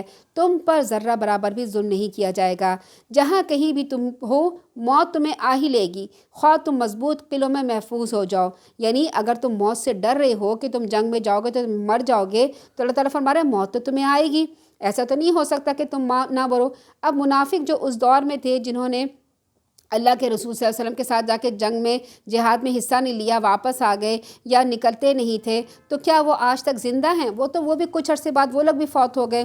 تو جو لوگ جنگ میں فوت ہوئے، اللہ کے رسول صلی اللہ علیہ وسلم کے ساتھ گئے، غازی بن کے لوٹے یا شہید ہو گئے، ان کے درجات بہت بلند ہیں۔ اور جو اس زمانے میں نہیں گئے، منافق بن کے بیٹھے رہے، ان کے درجات کیا ہیں؟ ان کو جہنم کے جانے کی سزا ملے گی۔ اللہ تعالیٰ فرماتے ہیں اگر انہیں کوئی فائدہ پہنچے تو کہتے ہیں یہ اللہ تعالیٰ کی طرف سے ہے، اور اگر کوئی مصیبت پڑ جائے تو کہتے ہیں یہ تمہاری وجہ سے پہنچی ہے۔ یہ خطاب منافقوں سے ہے جس میں ان کے ساتھی یہود بھی شامل تھے۔ اگر انہیں کوئی راحت سکون کے لمحات میسر آتے اور خوشی نصیب ہوتی، جیسے غلے کی جو ہے وہ غلہ سستا ہو گیا یا جنگ میں مال غنیمت ہاتھ آتا، تو اسے کہتے ہیں یہ تو اللہ تعالیٰ کا فضل ہے، یہ بڑا اللہ تعالیٰ نے فضل کیا ہے۔ لیکن اگر کوئی دکھ یا مصیبت پہنچتی، کوئی ان کا قریبی عزیز جنگ میں شہید ہو جاتا یا زخمی ہو جاتا، تو نعوذ باللہ یہ رسول اللہ پر الزام لگاتے تھے، کہتے تھے یہ ان کی غلط تدبیر کی وجہ سے نعوذ باللہ ہوا ہے۔ آپ صلی اللہ علیہ وسلم ان سے کہیے یہ سب کچھ اللہ تعالیٰ کی طرف سے ہوتا ہے۔ آخر ان لوگوں کو کیا ہو گیا ہے کہ بات کو سمجھنے کی کوششیں نہیں کرتے؟ اگر تجھے کوئی فائدہ پہنچتا ہے تو وہ اللہ تعالیٰ کی طرف سے ہوتا ہے، اور تجھے کوئی مصیبت آتی ہے تو وہ تیرے اپنے اعمال کی بدولت آتی ہے۔ ہم نے آپ صلی اللہ علیہ وسلم کو سب لوگوں کے لیے رسول بنا کے بھیجا ہے، اور اس بات پر اللہ کی گواہی کافی ہے، کسی کو گواہی دینے کی ضرورت نہیں ہے کہ وہ اللہ کے رسول ہیں۔ اللہ تعالیٰ فرماتے ہیں میری گواہی کافی ہے، جس نے رسول کی اطاعت کی تو اس نے اللہ کی اطاعت کی، اور جس نے اگر کوئی منہ موڑتا ہے تو ہم نے آپ صلی اللہ علیہ وسلم کو ان پر پاسبان بنا کر نہیں بھیجا۔ وہ آپ صلی اللہ علیہ وسلم سے تو کہتے ہیں کہ ہم اطاعت کریں گے، لیکن جب آپ کے ہاں سے چلے جاتے ہیں تو ان میں سے کچھ لوگ رات کے وقت آپ کی باتوں کے برعکس مشورے کرتے ہیں۔ جو وہ مشورے کرتے ہیں اللہ تعالیٰ فرماتے ہیں میں انہیں لکھتا جاتا ہوں۔ یعنی منافقین آپ صلی اللہ علیہ وسلم کے سامنے تو آپ کی اطاعت کا دھم بھرتے تھے، آپ کے مجلس میں آتے اور کہتے تھے کہ ہم آپ کے اطاعت و فرما بردار ہیں، لیکن جب چلے جاتے تھے اپنے گھروں میں راتوں کو خفیہ مشورے کرتے تھے، اور ان کے مشورے کیا ہوتے تھے؟ کس طرح مسلمانوں کو نقصان پہنچایا جائے، کس طرح ان کی قوت کمزور کی جائے، کس طرح ان سے پیچھا چھڑا لیا جائے یا انہیں مدینہ سے ہی نکال دیا جائے۔ اس غرض کے لیے یہود مدینہ سے مشورے اور گٹھ جوڑ کرتے رہتے تھے۔ یعنی مسلمان جو منافق تھے وہ یہودیوں سے اس بارے میں مشورے کرتے تھے۔ اللہ تعالیٰ فرماتے ہیں کیا یہ لوگ، اللہ تعالیٰ فرماتے ہیں کہ ان کی پرواہ نہ کیجیے، اللہ پہ بھروسہ رکھیے، اللہ پر بھروسہ کرنا ہی کافی ہے۔ کیا یہ لوگ قرآن میں غور نہیں کرتے؟ اگر یہ قرآن اللہ تعالیٰ کی طرف سے کسی اور کی طرف سے ہوتا تو اس میں بہت سی مختلف باتیں ہوتی۔ جب کوئی امن کی یا خطرے کی خبر ان تک پہنچتی ہے تو فوراً اسے اڑا دیتے ہیں، اور اگر وہ اسے رسول یا اپنے کسی ذمہ دار حاکم تک پہنچاتے ہیں تو وہ ایسے لوگوں کے علم میں آ جاتی ہیں جو اس سے صحیح نتیجہ اخذ کر سکتے ہیں۔ اگر اللہ کا فضل اور اس کی رحمت تمہارے ساتھ شامل نہ ہوتی تو تم سوائے چند لوگوں کے شیطان کے پیچھے لگ جاتے۔ سو آپ اللہ کی راہ میں جہاد کیجیے، اور آپ پر صرف آپ ہی کی ذمہ داری ہے، اور مسلمانوں کو جہاد کی رغبت دلائیے۔ ممکن ہے اس طرح اللہ تعالیٰ کافروں کی لڑائی کو روک ہی دے اور اللہ کا زور بڑا زبردست ہے، وہ انہیں سخت سزا دینے میں بہت سخت ہے۔ جو شخص بھلائی کی سفارش کرے گا تو اسے اس کا حصہ ملے گا، اور جو کوئی برائی کی سفارش کرے گا اسے اس کا حصہ ملے گا۔ یہاں پر افواہوں کے بارے میں بیان کیا گیا ہے کہ افواہوں کے پیچھے نہ لگا جائے۔ غزوہ احد میں اور غزوہ خندق کے درمیانی دور میں مسلمانوں کے لیے آزمائش کا دور تھا، جبکہ غزوہ احد میں ایک دفعہ مسلمانوں کی شکست کی وجہ سے یہودیوں، مشرکوں، قریش مکہ اور قبائل عرب سب کے سب اسلام دشمن طاقتوں کے حوصلے بڑھے ہوئے تھے، اور مدینے پر ہر قسم کے ایک ہنگامی فضا چھائی ہوئی تھی۔ اس صورتحال سے اسلام کے دشمن لوگوں نے خوب فائدہ اٹھایا۔ کبھی تو مسلمانوں کو مرعوب اور دہشت زدہ بنانے کے لیے افواہیں پھیلا دیتے۔ کیا افواہ پھیلاتے؟ فلاں مقام پر مسلمانوں کے خلاف بڑا بھاری لشکر جمع ہو رہا ہے، یہ افواہ پھیلائی جاتی تاکہ مسلمان ڈر جائیں، اور پھر وہ کہتے عنقریب مدینے پہ چڑھائی کرنے والا ہے۔ کبھی وہ افواہ پھیلاتے کہ خطرے کی بات فی الواقع موجود ہوتی، یعنی کبھی کبھی کیا ہوتا، واقعی خطرہ موجود ہوتا، لیکن وہ افواہیں پھیلا کے کہتے نہیں کوئی خطرہ نہیں ہے، تاکہ مسلمان غافل ہو جائیں اور ان پر زور کا حملہ ہو۔ یہ بات صرف منافقوں یا یہودیوں تک محدود نہ تھی، یا اس کی وجہ محض اسلام دشمنی نہ تھی، بلکہ بعض لوگ از راہ دلچسپی ایسی افواہوں کے پھیلانے کے حصے دار بن جاتے ہیں۔ اس سلسلے میں مسلمانوں کو تنبیہ کی جا رہی ہے کہ وہ ایسی افواہوں میں ہرگز حصے دار نہ بنیں، بلکہ اگر کوئی افواہ سن لیں تو اسے حکام بالا یعنی جو متعلقہ حکام ہیں اس تک پہنچائیں، تاکہ صورتحال کی تحقیق ہو سکے۔ آج بھی ہمارے ہاں سوشل میڈیا پہ ذرا سی بات کا بتنگڑ بڑھ جاتا ہے اور افواہ کا بازار گرم ہو جاتا ہے۔ ایک ذرا سی معمولی سی بات ہوتی ہے، اس کے اوپر لوگ اپنی سوشل میڈیا میں بنا کر خبریں ڈال دیتے ہیں، صرف اس لیے کہ لوگ ہمارا زیادہ سنیں اور ہمیں زیادہ پیسہ ملے۔ یہ نہیں سوچتے کہ ان کے جھوٹ بولنے سے یا تہمت لگانے سے جتنے لوگ ان کو سن رہے ہیں، اگر وہ بھی کوئی گناہ کی بات کرتے ہیں ان کو سن کر، یا ان کے دل میں اس شخص کے خلاف بغض اور حسد اور نفرت آ جاتی ہے جس شخص کے متعلق وہ لوگ جھوٹ بول رہے ہوتے ہیں یا بہتان لگا رہے ہوتے ہیں، تو اتنے سارے لوگوں کا گناہ اس شخص کے سر پہ جاتا ہے۔ اور آج لوگ بڑے خوش ہوتے ہیں کہ ہمارے اتنے ویوز مل رہے ہیں، اتنے لائکس مل رہے ہیں۔ قیامت کے دن جب یہ اللہ کے سامنے کھڑے ہوں گے تو یہ ویوز اور یہ لائکس ان کو ڈبو دیں گے، کیونکہ اتنے لاکھوں کروڑوں لوگ جو ہوتے ہیں ان کو فالو کر کے غلط طرف جاتے ہیں، اور لوگوں کے متعلق غلط ایک جو رائے قائم کر لیتے ہیں، کیونکہ ایک انسان جب سوشل میڈیا پر کسی دوسرے آدمی کو غلط کہہ رہا ہوتا ہے تو وہ اپنے جو ہے اصلاح کرنے کے لیے یا اپنی طرف سے بات نہیں کہہ سکتا۔ کیا ہوتا ہے کہ اس افواہ کو مختلف لوگ بار سوشل میڈیا پہ لاتے ہیں، لوگ سمجھتے ہیں اچھا یہی صحیح کہہ رہے ہیں۔ اب کسی نے ایک پروگرام سن لیا، کسی نے دوسرے کا سن لیا، تو کیا ہوتا ہے اس شخص کے متعلق غلط رائے کام ہو جاتی ہے۔ پھر کیا ہوتا ہے کہ اس شخص کے متعلق بہتان تراشی اور غیبت کا اور اس کے بعد الزام تراشی شروع ہو جاتی ہے، پھر اس شخص کو بدنام کر دیا جاتا ہے۔ تو اللہ تعالیٰ اس شخص سے شدید منع کر رہے ہیں کہ تم افواہیں نہ پھیلاؤ، افواہوں سے بچ کے رہو۔ پھر آگے اللہ تعالیٰ فرماتے ہیں کہ اللہ تعالیٰ ہر چیز پہ نظر رکھنے والا ہے۔ جب کوئی شخص تمہیں سلام کہے تو تم اس سے بہتر اس کے سلام کا جواب دو۔ یعنی اب ایسی باتوں کے بارے میں بیان کیا جا رہا ہے جس سے آپس میں معاشرے میں ایک دوسرے سے پیار محبت ہو، گھر میں خاندان میں ایک دوسرے سے پیار محبت ہو۔ اس کا کیا طریقہ ہے؟ ایک دوسرے کو سلام کرو، کم از کم وہی کلمہ کہہ دو، یا جو تم سے کہہ رہا نا اس سے بہتر کلمہ کہو۔ یعنی اگر کوئی کہتا ہے نا السلام علیکم تو آپ کہیں وعلیکم السلام ورحمۃ اللہ، اور اگر آپ سے کوئی کہے السلام علیکم ورحمۃ اللہ تو آپ کیا کہیں جواب میں؟ وعلیکم السلام ورحمۃ اللہ وبرکاتہ۔ یقیناً اللہ تعالیٰ ہر چیز کا حساب رکھنے والا ہے۔ اللہ کے سوا کوئی الہ نہیں۔ الہ کسے کہتے ہیں؟ جس کی عبادت کی جائے۔ تو اللہ تعالیٰ کے سوا کوئی ایسا نہیں جس کی عبادت کی جائے۔ وہ یقیناً تمہیں قیامت کے دن اکٹھا کرے گا جس کے آنے میں کوئی شبہ نہیں۔ اللہ سے زیادہ سچی بات کس کی ہو سکتی ہے؟ اللہ فرما رہے ہیں نا کہ قیامت کے دن تمہیں اکٹھا کیا جائے گا اور اللہ کے سوا کوئی الہ نہیں، تو یہ اللہ کی بات ہے، اور ان سے زیادہ کون سچ بول سکتا ہے؟ مسلمانوں، تمہیں کیا ہو گیا ہے کہ تم منافقوں کے بارے میں دو گروہ بن گئے؟ یعنی منافقوں کے بارے میں تمہاری دو رائے ہو گئیں، حالانکہ اللہ نے انہیں ان کے اعمال کی بدولت اندھا کر دیا تھا۔ کیا تم یہ چاہتے ہو کہ جسے اللہ نے گمراہ کر دیا ہے اسے راہ راست پہ لے آؤ؟ حالانکہ جسے اللہ تعالیٰ گمراہ کر دے آپ اس کے لیے کوئی راہ نہیں پا سکتے۔ وہ تو یہ چاہتے ہیں، یعنی یہاں پہ اب یہ بتایا جا رہا ہے کہ کس طرح مسلمانوں کے دلوں میں نفرت پھیلاتے ہیں۔ کیا ہوتا ہے؟ وہ تو یہ چاہتے ہیں کہ تم بھی ویسے ہی کافر بن جاؤ جیسے وہ خود ہیں۔ کون؟ یہود و نصارہ، دوسرے مشرک لوگ چاہتے ہیں مسلمانوں کو تم بھی کافر بن جاؤ جیسے وہ خود ہیں، تاکہ ہم سب برابر ہو جائیں۔ لہٰذا ان میں سے کسی کو اپنا دوست نہ بناؤ۔ اللہ تعالیٰ اب یہ بیان کر رہے ہیں کہ وہ تم سے کیا کیا کرنا چاہتے ہیں، اللہ تعالیٰ ان کا جواب دے رہے ہیں اور ہمیں حل بتا رہے ہیں۔ ان کو دوست نہ بناؤ یہاں تک کہ وہ اللہ کی راہ میں ہجرت کر کے نہ آ جائیں۔ اگر وہ ایسا نہ کریں تو جہاں انہیں پاؤ انہیں پکڑو اور انہیں قتل کرو، اور ان میں سے کسی کو بھی اپنا دوست یا مددگار نہ بناؤ۔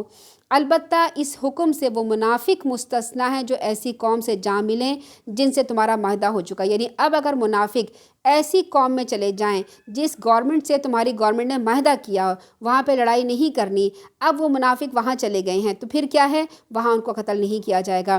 پھر جو تمہارے پاس دل برداشتہ ہیں، وہ کچھ ایسے لوگ ہیں جو نان مسلم ہیں یا مسلمان ہیں یا منافق ہیں، جو تم سے نہیں، جو لڑائی نہیں کرنا چاہتے اور کسی سے لڑنا جھگڑنا نہیں چاہتے، نہ اپنی قوم سے لڑنا چاہتے ہیں نہ تم سے لڑنا چاہتے ہیں، اور لیکن اگر اللہ چاہتا تو انہیں تم پر مسلط کر دیتا، پھر وہ تمہارے خلاف لڑائی کرتے۔ یعنی کچھ کیا ہوتے ہیں کہ مسلمان دشمن ایسے لوگ ہوتے ہیں کہ وہ چاہتے ہیں کہ ہم لڑائی جھگڑا نہ کریں، لیکن اگر انہی لوگوں کو مسلمانوں کے خلاف غلبہ دے دیا جائے تو وہ مسلمانوں کے خلاف ضرور لڑیں گے۔ اب اگر وہ کنارہ کش رہتے ہیں اور لڑائی پر ارادہ نہیں کرتے اور تمہیں صلح کی پیشکش کرتے ہیں تو اللہ نے ان پر تمہاری دسترازی کی کوئی گنجائش نہیں رکھی، یعنی اب تم ان کے اوپر لڑائی نہ کرو۔ پھر آگے اللہ تعالیٰ فرماتے ہیں کہ آپ کو ایک اور قسم کے لوگ بھی ملیں گے جو یہ چاہتے ہیں کہ تم سے بھی امن میں رہیں اور اپنی قوم سے بھی امن میں رہیں۔ یعنی بعض لوگ یہ چاہتے ہیں کہ وہ خود بھی نہ لڑیں، ان کی قوم بھی نہ لڑیں، لیکن جب انہیں فتنے کا موقع ملتا ہے تو اس میں کود پڑتے ہیں، یعنی ان کے درمیان میں کوئی نہ کوئی شر ضرور موجود ہوتا ہے۔ ایسے لوگ اگر تم سے کنارہ کش نہ رہیں، یعنی دور نہ رہیں، نہ ہی تم سے صلح کی پیشکش کریں، نہ ہی اپنے ہاتھ روکیں، تو ایسے لوگوں کو جہاں بھی پاؤ انہیں گرفتار کرو اور قتل کرو۔ ایسے لوگوں کے لیے ہم نے تمہیں کھلی چھٹی دے رکھی ہے۔ کسی مومن کا یہ کام نہیں ہے کہ وہ کسی مومن کو قتل کرے الا یہ کہ غلطی سے، یعنی قتل خطا کی صورت یہاں بتائی جا رہی ہے کہ غلطی سے۔ جو غلطی سے قتل ہوتا ہے وہ کیا ہوتا ہے، مثلا تیر یا پتھر کسی شکار کو مارا تھا یا گولی شکار پہ چلائی تھی لیکن کسی مسلمان کو لگ گیا اور وہ مر گیا۔ دوسری صورت یہ ہے کہ ماری تو کوئی اچھی ہی چیز آمدہ نہیں تھی، یعنی جان بوجھ کے ماری تھی گولی، لیکن مارنے والے کو یہ نہیں پتا تھا کہ وہ اس ہلکی ضرب سے مر جائے گا، یعنی مارنے والے کو یہ نہیں پتا تھا کہ میں اس کو پتھر مار رہا ہوں یا ڈنڈا مار رہا ہوں تو اسے مر ہی جائے گا۔ تیسری یہ کہ لڑائی وغیرہ کسی ہنگامے میں کسی مسلمان کو کافر سمجھ کے مار ڈالا جائے، جیسے جنگ احد میں شکست کے بعد مسلمانوں نے بدحواسی میں سیدنا حذیفہ بن یمان کے والد کو کافر سمجھ کے مار ڈالا، حالانکہ سیدنا حذیفہ یہ کہتے رہے کہ یہ تو میرے والد ہیں ان کو چھوڑ دو، مگر افراتفری اور جب ہجوم ہوتا ہے نا پھر کسی کی آواز نہیں آتی تو پھر وہ اسی طرح سے فوت ہو گئے تھے، شہید ہو گئے تھے۔ چوتھی صورت جو آج کل بہت عام ہے کہ ٹریفک کا کوئی حادثہ ہے یا کسی گاڑی کے نیچے آ کے مر گیا یا کسی نے اسے مارا کہ گاڑی سے دھکا لگا اور وہ فوت ہو گیا، تو غلطی سے ایسا اگر قتل ہو جائے تو کسی مومن کا قتل کر دے تو وہ ایک مومن غلام آزاد کرے اور اس کے وارثوں کو خون بہا بھی ادا کرے، الا یہ کہ وہ معاف کر دیں، یعنی اگر وہ معاف کر دیں تو پھر یہ ہے کہ وہ خون بہا بھی دے اور وہ ایک مومن غلام کو آزاد کرے۔ اب دوسری صورت کیا ہے کہ اگر وہ مقتول مومن تھا، یعنی مسلمان تھا جو قتل ہوا مگر تمہاری دشمن قوم سے تھا، ایسے قوم سے تعلق رکھتا ہے، ایسے ملک سے تعلق رکھتا ہے جو تمہاری دشمن ہے لیکن ہے وہ مسلمان، تو صرف ایک کفارہ کیا ہوگا، تو صرف ایک مومن غلام کو آزاد کرنا ہے۔ پھر یہاں پہ دیت نہیں دی جائے گی، پیسے نہیں دیے جائیں گے، خون بہا نہیں دیا جائے گا۔ لیکن تیسری صورت کیا ہے، اگر ایسی قوم سے وہ بندہ ہے جو قتل ہو گیا مقتول، جن سے تمہارا معاہدہ ہو چکا ہے، یعنی گورنمنٹ کے آپس میں معاہدے ہوئے کہ ہم آپس میں لڑے جھگڑیں گے نہیں، بزنس کریں گے، ٹریڈ کریں گے، تو پھر وارثوں کو خون بہا بھی دینا ہوگا اور مومن غلام بھی آزاد کرنا ہوگا، یعنی اگر گورنمنٹ سے آپ کا معاہدہ ہو چکا ہے۔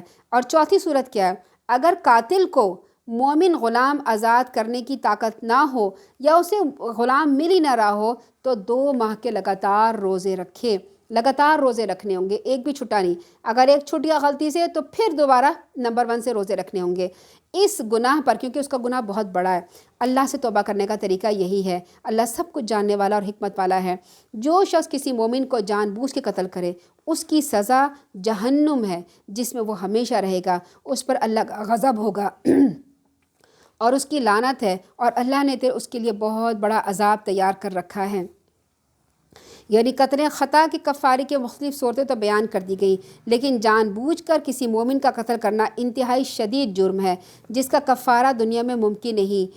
قتل ناحق یعنی کسی غیر مسلم کا ہو تو وہ بھی شدید جرم ہے، پھر اگر مومن کو قتل کیا ہے تو وہ بہت شدید جرم بن جاتا ہے۔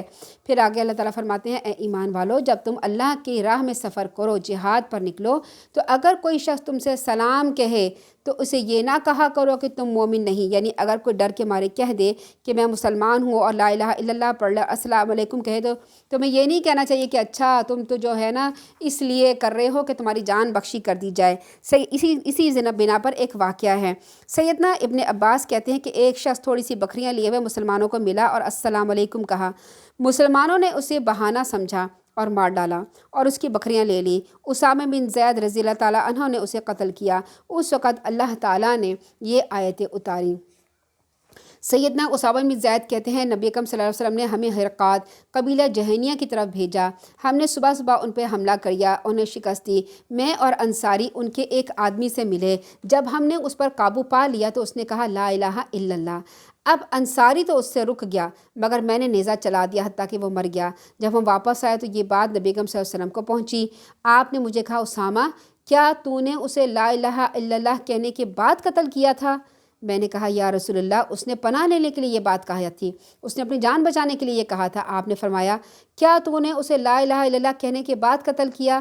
آپ صلی اللہ علیہ وسلم یہ الفاظ کئی بار دہراتے رہے حتیٰ کہ میں نے خواہش کی کہ میں آج سے پہلے اسلام ہی نہ لایا ہوتا، یعنی اتنا انہیں شرمندگی ہوئی، اتنی شرمندگی ہوئی کہ میں نے کیوں اس آدمی کو قتل کر دیا جس نے لا الہ الا اللہ کہا۔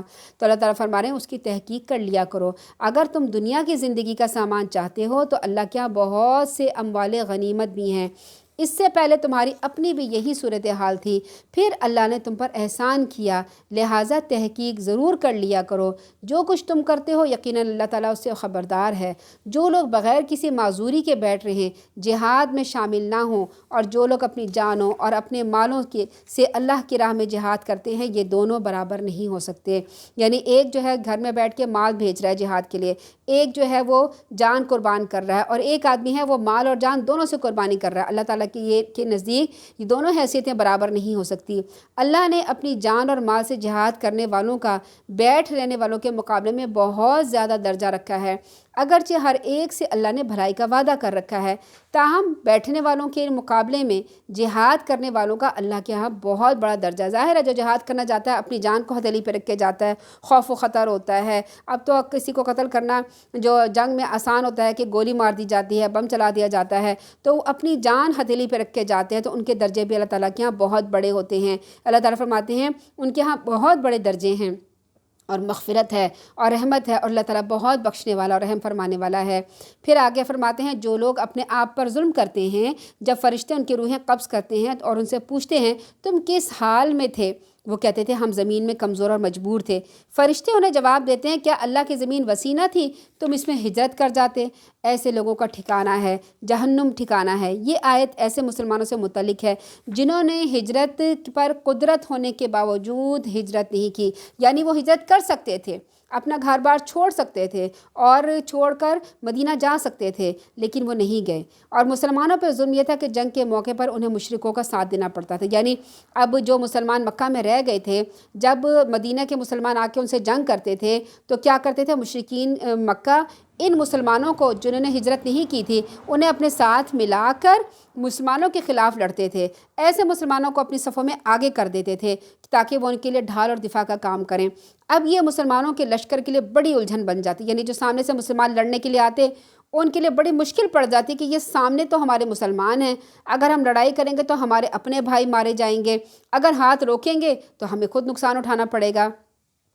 ان حالات میں سیدنا ابن عباس کی اس آیت کی شان نزول میں فرماتے ہیں کہ مکہ میں مسلمانوں میں کچھ ایسے لوگ تھے جو مشرکوں کا ساتھ دیتے تھے اور مقابلے کے وقت ان کی جمعیت بڑھاتے تھے، پھر مسلمانوں کی طرف سے کوئی تیر ان کو لگ جاتا یا کوئی تلوار زخمی ہو جاتی، تلوار لگتی وہ زخمی ہوتے یا مر جاتے، تو ایسے ہی لوگوں کے بارے میں اللہ تعالیٰ نے یہ آیت نازل فرمائی، مگر اللہ تعالیٰ نے ان کو ایکسیپشنل کیس استثناء دیا جو مرد عورتیں اور بچے فی الواقع کمزور تھے اور وہ بے بس تھے، وہ وہاں سے نکلنے کی کوئی تدبیر نہیں پاتے تھے، امید ہے اللہ تعالیٰ ایسے لوگوں کو معاف فرما دے گا۔ یعنی بعض لوگ ایسے تھے جو وہاں سے نکلنا چاہتے تھے مگر نہیں نکل سکتے تھے اور مجبور تھے، حقیقتاً مجبور تھے۔ اللہ تعالیٰ فرماتے ہیں میں نے انہیں معاف کر دیا کیونکہ میں بہت بڑا معاف کرنے والا اور بخش دینے والا ہوں۔ پھر جو شخص اللہ کی راہ میں ہجرت کرے گا وہ زمین میں ہجرت کے لیے بہت جگہ اور گنجائش پائے گا۔ جو شخص اللہ اور اس کے رسول کی طرف اپنے گھر سے ہجرت کرتے ہوئے نکلے پھر راستے میں اسے موت آئے تو اللہ کیا اس کا اجر ثابت ہو چکا۔ اللہ تعالیٰ بہت بخشنے والا اور رحم کرنے والا ہے۔ یعنی جو مسلمان واقعی کمزور تھے اور ہجرت کرنے کی کوئی راہ نظر نہیں آتی تھی تو وہ جیسے بیمار ہیں، بچے ہیں، بوڑھے ہیں، عورتیں ہیں، کافروں کی قید میں پڑے ہوئے مسلمان ہیں اور ان کے وسائل محدود ہیں، نہ سواری کا بندوبست ہے، نہ پیدل وہ سفر کر سکتے ہیں، تو پھر اللہ تعالیٰ نے انہیں استثناء قرار دے دیا تھا کہ نہیں اور ان کے اوپر کوئی گناہ نہیں ہوگا۔ پھر آگے اللہ تعالیٰ فرماتے ہیں جب تم زمین میں سفر کرو تو تمہارے نماز مختصر کر لینے میں کوئی حرج نہیں۔ اب یہاں پر سفر کرنے کی بات آ رہی ہے۔ سفر جو ہے مکہ سے مدینہ میں جب پیدل سفر کیا تھا تو 8 دن تقریباً لگتے تھے۔ اب یہ ہے کہ جب بھی کہیں سفر کرو تو اللہ تعالیٰ فرما رہے ہیں اپنی نمازوں کو مختصر کر لیا کرو، جب کہ تمہیں اندیشہ ہو کہ کافر تمہیں تشویش میں ڈالیں گے، کیونکہ کافر تو بلا شبہ تمہارے کھلے دشمن ہیں۔ سنت رسول سے ثابت ہے کہ ہر طرح کے سفر میں نماز قصر کی جاتی ہے۔ اس وقت تو یہ آیتیں اتری نا کہ جب جنگ کے دوران میں آپ سفر کریں، لیکن آج امن کے دور میں بھی جب آپ سفر کر رہے ہوتے ہیں تو آپ اپنی نماز کو مختصر کر سکتے ہیں۔ قصر کرنا یعنی نماز کو مختصر کرنا ایک تحفہ ہے اللہ تعالیٰ کی طرف سے۔ جب کوئی تحفہ آپ کو دیتا ہے تو آپ کو کیا ہوتا ہے، بڑی خوشی ہوتی ہے اور آپ سے خوشی سے لیتے ہیں۔ لیکن ہمارے ہاں کیا ایک کانسیپٹ ہے کہ اگر ہم کسی کو کہیں کہ آپ دوسرے شہر میں آ گئے ہیں اور 2 دن کے لیے آئے ہیں تو ایسا کریں اپنی نمازوں کو قصر کر لیں، تھوڑی تھوڑی نمازیں پڑھ لیں، تو کہتے ہیں نہیں ہم تو پوری نمازیں پڑھیں گے۔ ہمارے دل میں کچھ عجیب سا ہوتا ہے کہ اگر ہم پوری نماز نہ پڑھیں، تو یہ تو اللہ تعالیٰ نے حکم دیا ہے، اللہ تعالیٰ نے اجازت دی ہے کہ تم نماز قصر کر سکتے ہو۔ اس میں ایک تو اللہ تعالیٰ کے حکم کا ماننا ہے، ایک وہ ثواب، دوسرا ثواب رسول اللہ صلی اللہ علیہ وسلم کی سنت ہے، وہ ثواب، تو ڈبل ثواب ہمیں اس قصر نماز کا ملتا ہے۔ تو یہ سفر سبیل اللہ ہی ہو، اور ضروری بھی نہیں ہے کہ یہ سفر سبیل اللہ ہو۔ آپ اپنی تجارت کے لیے جا رہے ہیں، آپ اپنی جاب کے لیے جا رہے ہیں، آپ کسی سے ملنے کے لیے جا رہے ہیں، ہر سفر میں قصر کی جاتی ہے۔ اتنی مسافت ہونی چاہیے، یعنی مسافت کے لحاظ سے نا علماء کرام کے مختلف باتیں ہیں کہ مختلف علماء کرام مختلف سفر کی بتاتے ہیں کہ کتنا سفر ہونا چاہیے۔ یعنی اتنی مسافت ہونی چاہیے جہاں سے انسان پیدل رات کو اپنے گھر واپس نہ پہنچ سکتا ہو، وہ سفر ہے۔ اور سیدنا عمر رضی اللہ تعالیٰ نے اب اسے اپنے دور خلافت میں ایک عورت کے سفر پر اندازہ لگایا۔ اس دور میں 9 میل کی مسافت کو سفر قرار دیا تھا، جو آج کل کے پیمانے کے لحاظ سے تقریباً 15 کلومیٹر بنتا ہے۔ یعنی ایک کمزور انسان پیدل ایک دن میں 15 کلومیٹر جانے کا اور اتنا ہی 15 کلومیٹر واپس آنے کی مسافت طے نہیں کر سکتا، یعنی وہ سفر میں ہے۔ سفر میں اگر قصر نہ بھی کی جائے، یعنی اگر قصر نہیں پڑی تو کوئی مذائقہ نہیں ہے، تاہم قصر کرنا افضل ہے۔ یعنی قصر اگر آپ کریں گے نماز کو تو وہ افضل ہے۔ جیسے فرض جو صبح کی فجر کی نماز ہوتی ہے، آپ کو پتہ ہے وہ 2 سنت اور 2 فرض ہوتی ہے، اس میں قصر نہیں ہوتی، اس میں آپ کو 2 سنت بھی لازمی پڑھنی ہیں۔ فجر کی 2 سنتیں قصر نہیں کی جائیں گی، فجر کی 2 سنتیں بھی پڑھیں گے اور 2 فرض بھی پڑھیں گے۔ ظہر کی 4 فرض ہوتی ہیں تو آپ نے کیا کرنا ہوگا، 2 فرض پڑھنے ہوں گے، وہ آپ کی قصر ہو جائے گی۔ پھر اس کے بعد عصر کی 4 فرض ہوتی ہے، اس میں بھی آپ 2 فرض پڑھیں گے، اور جو مغرب ہے اس میں 3 فرض ہے، اس میں کمی نہیں کی جائے گی، وہ تو 3 ہی پڑھی جائیں گی۔ اور جو فرض عشاء ہوتی ہے اس میں کیا کیا جاتا ہے، 4 فرض ہوتے ہیں، اس میں بھی آپ نے 2 پڑھنی ہوتی ہیں۔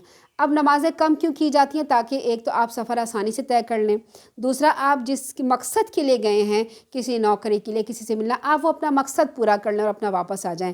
تو جب نماز قصر کی جاتی ہے نا تو پھر سنت و نوافل ادا نہیں کیے جاتے سوائے فجر کی سنت کے۔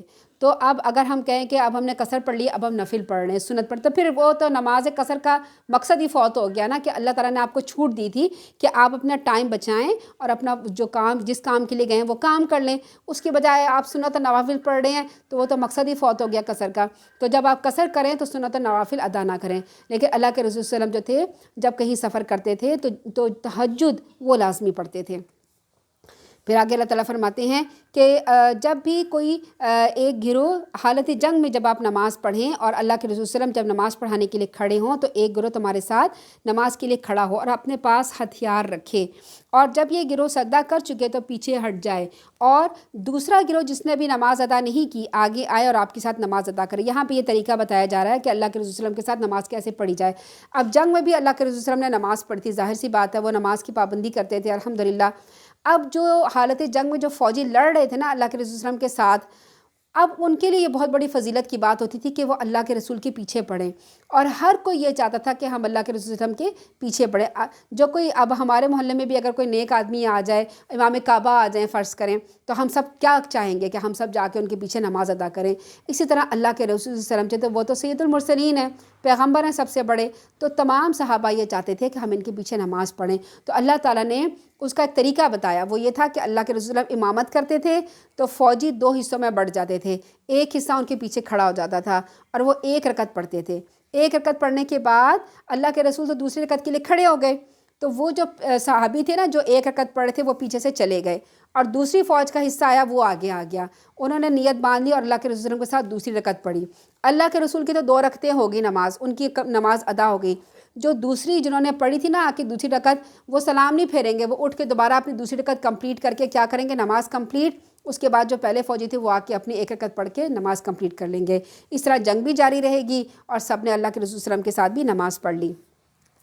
پھر آگے اللہ تعالیٰ فرماتے ہیں، ہاں اگر بارش کی وجہ سے یا بیماری کی وجہ سے ہتھیار پہننے میں تکلیف محسوس کرو تو انہیں اتار دینے میں کوئی حرج نہیں ہے۔ اللہ تعالیٰ فرماتے تھے پہلے آیت میں کہ جب آپ نماز پڑھیں تب بھی ہتھیار سے غافل نہ ہو، لیکن اگر بیمار ہو، بارش ہو، کچھ ہو، تمہیں مجبوراً ہتھیار اتارنا پڑے تو ہتھیار اتار لو، کوئی حرج نہیں۔ اپنے بچاؤ کا پورا خیال رکھو، اللہ تعالیٰ نے کافروں کے لیے یقیناً رسوا کر دینے والا عذاب تیار کر رکھا ہے۔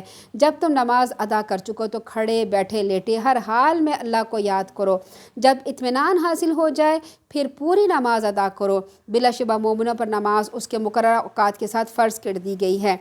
مقررہ اوقات کیا ہیں؟ آپ صلی اللہ علیہ وسلم نے فرمایا ظہر کا وقت سورج ڈھلنے سے لے کر آدمی کے سایہ کے برابر ہونے تک ہے۔ سورج ڈھلنے کا کیا مطلب ہوتا ہے؟ دیکھیں جب سورج مشرق سے چلتا ہے نا تو نیچے سے اوپر کی طرف چڑھتا ہے، اوپر کی طرف نا ایک ٹاپ پہ پہنچ جاتا ہے، اب اس سے اونچا اوپر نہیں جاتا، اس کے بعد نیچے اترنا شروع ہوتا ہے۔ تو جب نیچے اترنا شروع ہوتا ہے تو اسے کہتے ہیں زوال کا وقت، جب نیچے اتر رہا ہوتا ہے۔ تو وہ جو زوال کا وقت ہوتا ہے نا، گرمیوں سردیوں میں تھوڑا سا فرق ہوتا ہے، گرمیوں میں 11 بج گئے، سردیوں میں 12، کوئی اس طرح سے 11-12 بجے کے ٹائم ہوتا ہے، اور وہ تھوڑا سا 5 یا 10 منٹ کا وقت ہوتا ہے۔ تو جب سورج نیچے اتر رہا ہوتا ہے نا اس وقت نماز پڑھنے سے منع کیا گیا کہ زوال کے وقت نماز نہیں پڑھتے۔ بعض لوگ اس کو نا غلط فہمی میں کہتے ہیں کہ رات کے 12 بجے بھی نماز نہیں پڑھنی چاہیے۔ بھائی رات کو تو سورج نہیں نکلتا نا، اور رات کو اس کا زوال نہیں ہوتا، دن کے وقت زوال ہوتا ہے۔ تو کیا کرنا چاہیے، دن کے وقت جو ہے جب زوال کے وقت جب زوال ہو رہا ہوتا ہے اس کا نماز نہیں پڑھتے۔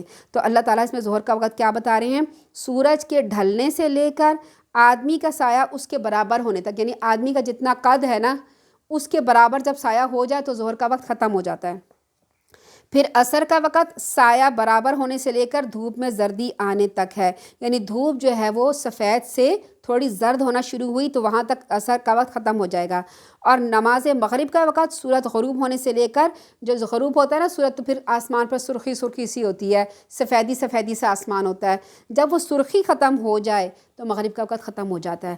اور جب مغرب کا وقت ختم ہو جائے تو عشاء کا وقت شروع ہوتا ہے شفق کے غائب ہونے سے ٹھیک آدھی رات تک، اور صبح کا وقت طلوع فجر سے لے کر طلوع آفتاب تک ہے۔ یہ اللہ تعالیٰ نے اس میں بیان کر دیا ہے نمازوں کے اوقات۔ پھر اللہ تعالیٰ فرماتے ہیں مخالف قوم کے تعاقب میں کمزوری نہ دکھاؤ، اگر تمہیں دکھ پہنچا ہے تو تمہارے ہی جیسے انہیں بھی دکھ پہنچا ہے، یعنی تمہارے مقابلے میں جو مشرکین لڑ رہے ہیں تمہیں تو دکھ پہنچا ہے نا کہ تمہارے یہاں قتل ہوئے ہیں، لوگ شہید ہو گئے ہیں اور زخمی ہوئے ہیں، لیکن تمہیں تو اجر ملے گا، شہید ہونے کا اجر ملے گا، غازی ہونے کا اجر ملے گا۔ جو تو مشرک تم سے لڑ رہے ہیں انہیں بھی تو دکھ پہنچا ہے، ان کے بھی تو لوگ قتل ہوتے ہیں، آخر وہ بھی تو انسان ہیں، اور ان کے بھی وہ لوگ بھی زخمی ہوتے ہیں۔ تو اللہ تعالیٰ تم تو اللہ تعالیٰ سے اجر کی امید رکھتے ہو، وہ نہیں رکھتے، اور اللہ تعالیٰ سب کچھ جاننے والا اور حکمت والا ہے۔ یعنی جانی نقصان جو تمہیں جنگ میں پہنچا ہے ویسے ہی دشمن قوم کو بھی پہنچتا ہے، جب کہ وہ کفر پر ہو کر یہ سب کچھ برداشت کرتے ہیں، اور تم تو حق پر ہو، سچ پہ ہو، تو کیوں نہیں برداشت کرتے؟ تم میں سے کوئی شہید ہو جائے یا زندہ سلامت گھر واپس آ جائے، دونوں صورتوں میں تمہیں اللہ سے اجر ملتا ہے، اور ان کو کوئی توقع نہیں ہوتی کہ ان کو اجر ملے گا، تو آخر تم ان کا پیچھا کر کے ان کا کلا کما کیوں نہیں کرتے؟ اس معاملے میں ہرگز کمزوری اور سستی کا مظاہرہ نہیں کرنا چاہیے۔ اللہ تعالیٰ فرماتے ہیں ہم نے آپ کی طرف سچی کتاب نازل کی ہے، آپ کی طرف سچی کتاب نازل کی ہے، جو کچھ بصیرت اللہ نے آپ کو عطا کی ہے اس کے مطابق لوگوں کے درمیان فیصلہ کرتے ہیں، اور آپ کو بددیانت لوگوں کی حمایت میں جھگڑا نہیں کرنا چاہیے۔ آیت نمبر 106 میں فرمایا اور اللہ سے بخشش طلب کیجیے، اللہ تعالیٰ یقیناً بہت بخشنے والا رحم کرنے والا ہے۔ آیت نمبر 107 میں اللہ تعالیٰ فرماتے ہیں وَلَا تُجَادِلْ عَنِ الَّذِينَ يَخْتَانُونَ أَنفُسَهُمْ إِنَّ اللَّهَ لَا يُحِبُّ مَن كَانَ خَوَّانًا أَثِيمًا۔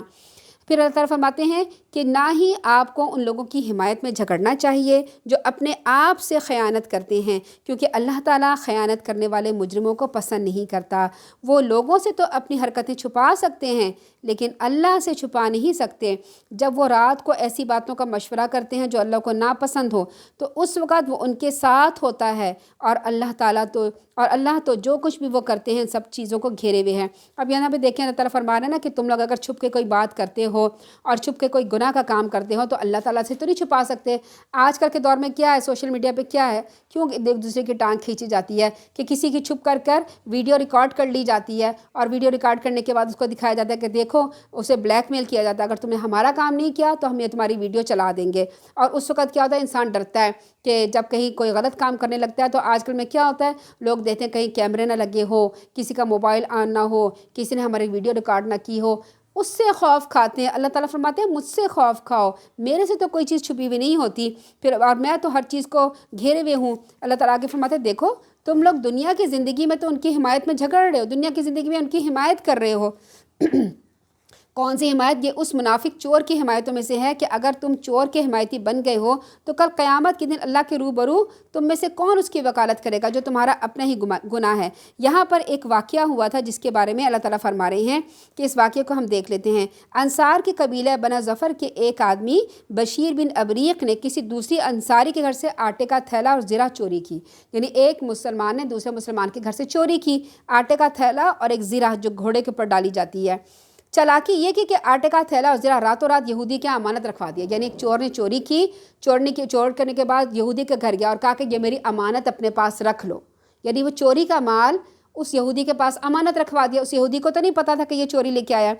تھیلا اتفاق سے کچھ پھٹا ہوا تھا جس سے آٹا تھوڑا تھوڑا گرتا گیا، جس سے سراغ لگانے میں آسانی ہو گئی۔ اصل مالک نے پیچھا کیا تو بشیر بن ابری کے گھر پہنچا، اس سے اپنی چوری کا ذکر کیا، لیکن وہ صاف مکر گیا۔ خانہ تلاشی بھی دی جہاں سے کچھ برآمد ہی نہیں ہوا۔ ظاہر ہے اس نے اپنا سارا سامان چوری کا کہاں رکھ دیا تھا، یہودی کے گھر رکھ دیا تھا۔ اب مالک پیچھا کرتے ہوئے اس یہودی کے پاس پہنچا، اپنی چوری کا ذکر کیا۔ یہودی کہنے لگا ایسی زرہ میرے پاس موجود ہے لیکن وہ تو فلاں شخص میرے پاس بطور امانت رکھی ہے، لہٰذا میں تمہیں نہیں دے سکتا۔ بالآخر مالک یہ مقدمہ رسول اللہ کی عدالت میں لے کے گیا۔ اب چور اور اس کے خاندان والوں نے آپس میں طے کیا کہ اصل مجرم ہم یہودی کو ہی ثابت کریں گے اور امانت کا درمیان میں نام ہی نہیں لیں گے۔ اس واقعے سے قطعی لا علمی کا اظہار کریں کہ ہمیں تو پتہ ہی نہیں ہے کہ اس نے چوری کی تھی اور یہاں پر امانت رکھوائی تھی۔ وہ یہ سمجھے کہ آپ صلی اللہ علیہ وسلم یہود کی بات کا اعتبار نہیں کریں گے، اس طرح ہم بری ہو جائیں گے۔ چنانچہ فی الواقع ایسا ہی ہوا۔ انصاری چور اور اس کی حمایتوں نے اس واقعے سے قطعاً لا علمی کا اظہار کر دیا، قسمیں کھانے لگے، جس کے نتیجے میں آپ صلی اللہ علیہ وسلم ان خائنوں کی باتوں میں آ گئے اور یہودی کو جھوٹا فریب سمجھا کے قریب تھا کہ اللہ کے رسول صلی اللہ علیہ وسلم اس انصاری چور کو بری قرار دیں اور یہودی کو مجرم قرار دے دیں اور یہودی کے حق میں فیصلہ کر دیں کہ اس کا ہاتھ کاٹ دیا جائے۔ اللہ تعالیٰ نے آپ صلی اللہ علیہ وسلم کو بذریعہ وحی اصل صورتحال سے مطلع فرما دیا اور تنبیہ فرمائی کہ آپ صلی اللہ علیہ وسلم ایسے بددیانت لوگوں کی قطعاً حمایت نہ کریں۔ تو پھر یہاں پر اللہ تعالیٰ فرما رہے ہیں کہ تم اس زندگی میں اس کی حمایت میں جھگڑ رہے ہو، یعنی اس چور کے لیے تم جھگڑا کر رہے ہو، مگر قیامت کے دن ان کی حمایت میں اللہ سے کون جھگڑا کرے گا، کون اس کا وکیل بنے گا؟ تو جو شخص کوئی برا کام کر بیٹھے یا اپنے اوپر ظلم کر لے پھر اللہ سے بخشش طلب کرے تو اللہ تعالیٰ اس کو بخشنے والا رحم کرنے والا پائے گا۔ جو شخص کوئی گناہ کا کام کرتا ہے اس کا وبال اسی پر ہوتا ہے، اللہ سب کچھ جاننے والا حکمت والا ہے۔ اور جو شخص کوئی گناہ یا خطا کا کام خود تو کرے پھر کسی بے گناہ کے ذمے تھوپ دے تو اس نے بہتان اور سری گناہ کا کاروبار کیا۔ یعنی یہاں پہ بتائے جا رہے ہیں تین طریقے بتائے جا رہے ہیں کہ گناہ کا کام کیا۔ ایک تو گناہ کا کام کسی نے کیا پھر اس نے اللہ تعالیٰ سے معافی مانگ لی، اس کو معافی مل جائے گی۔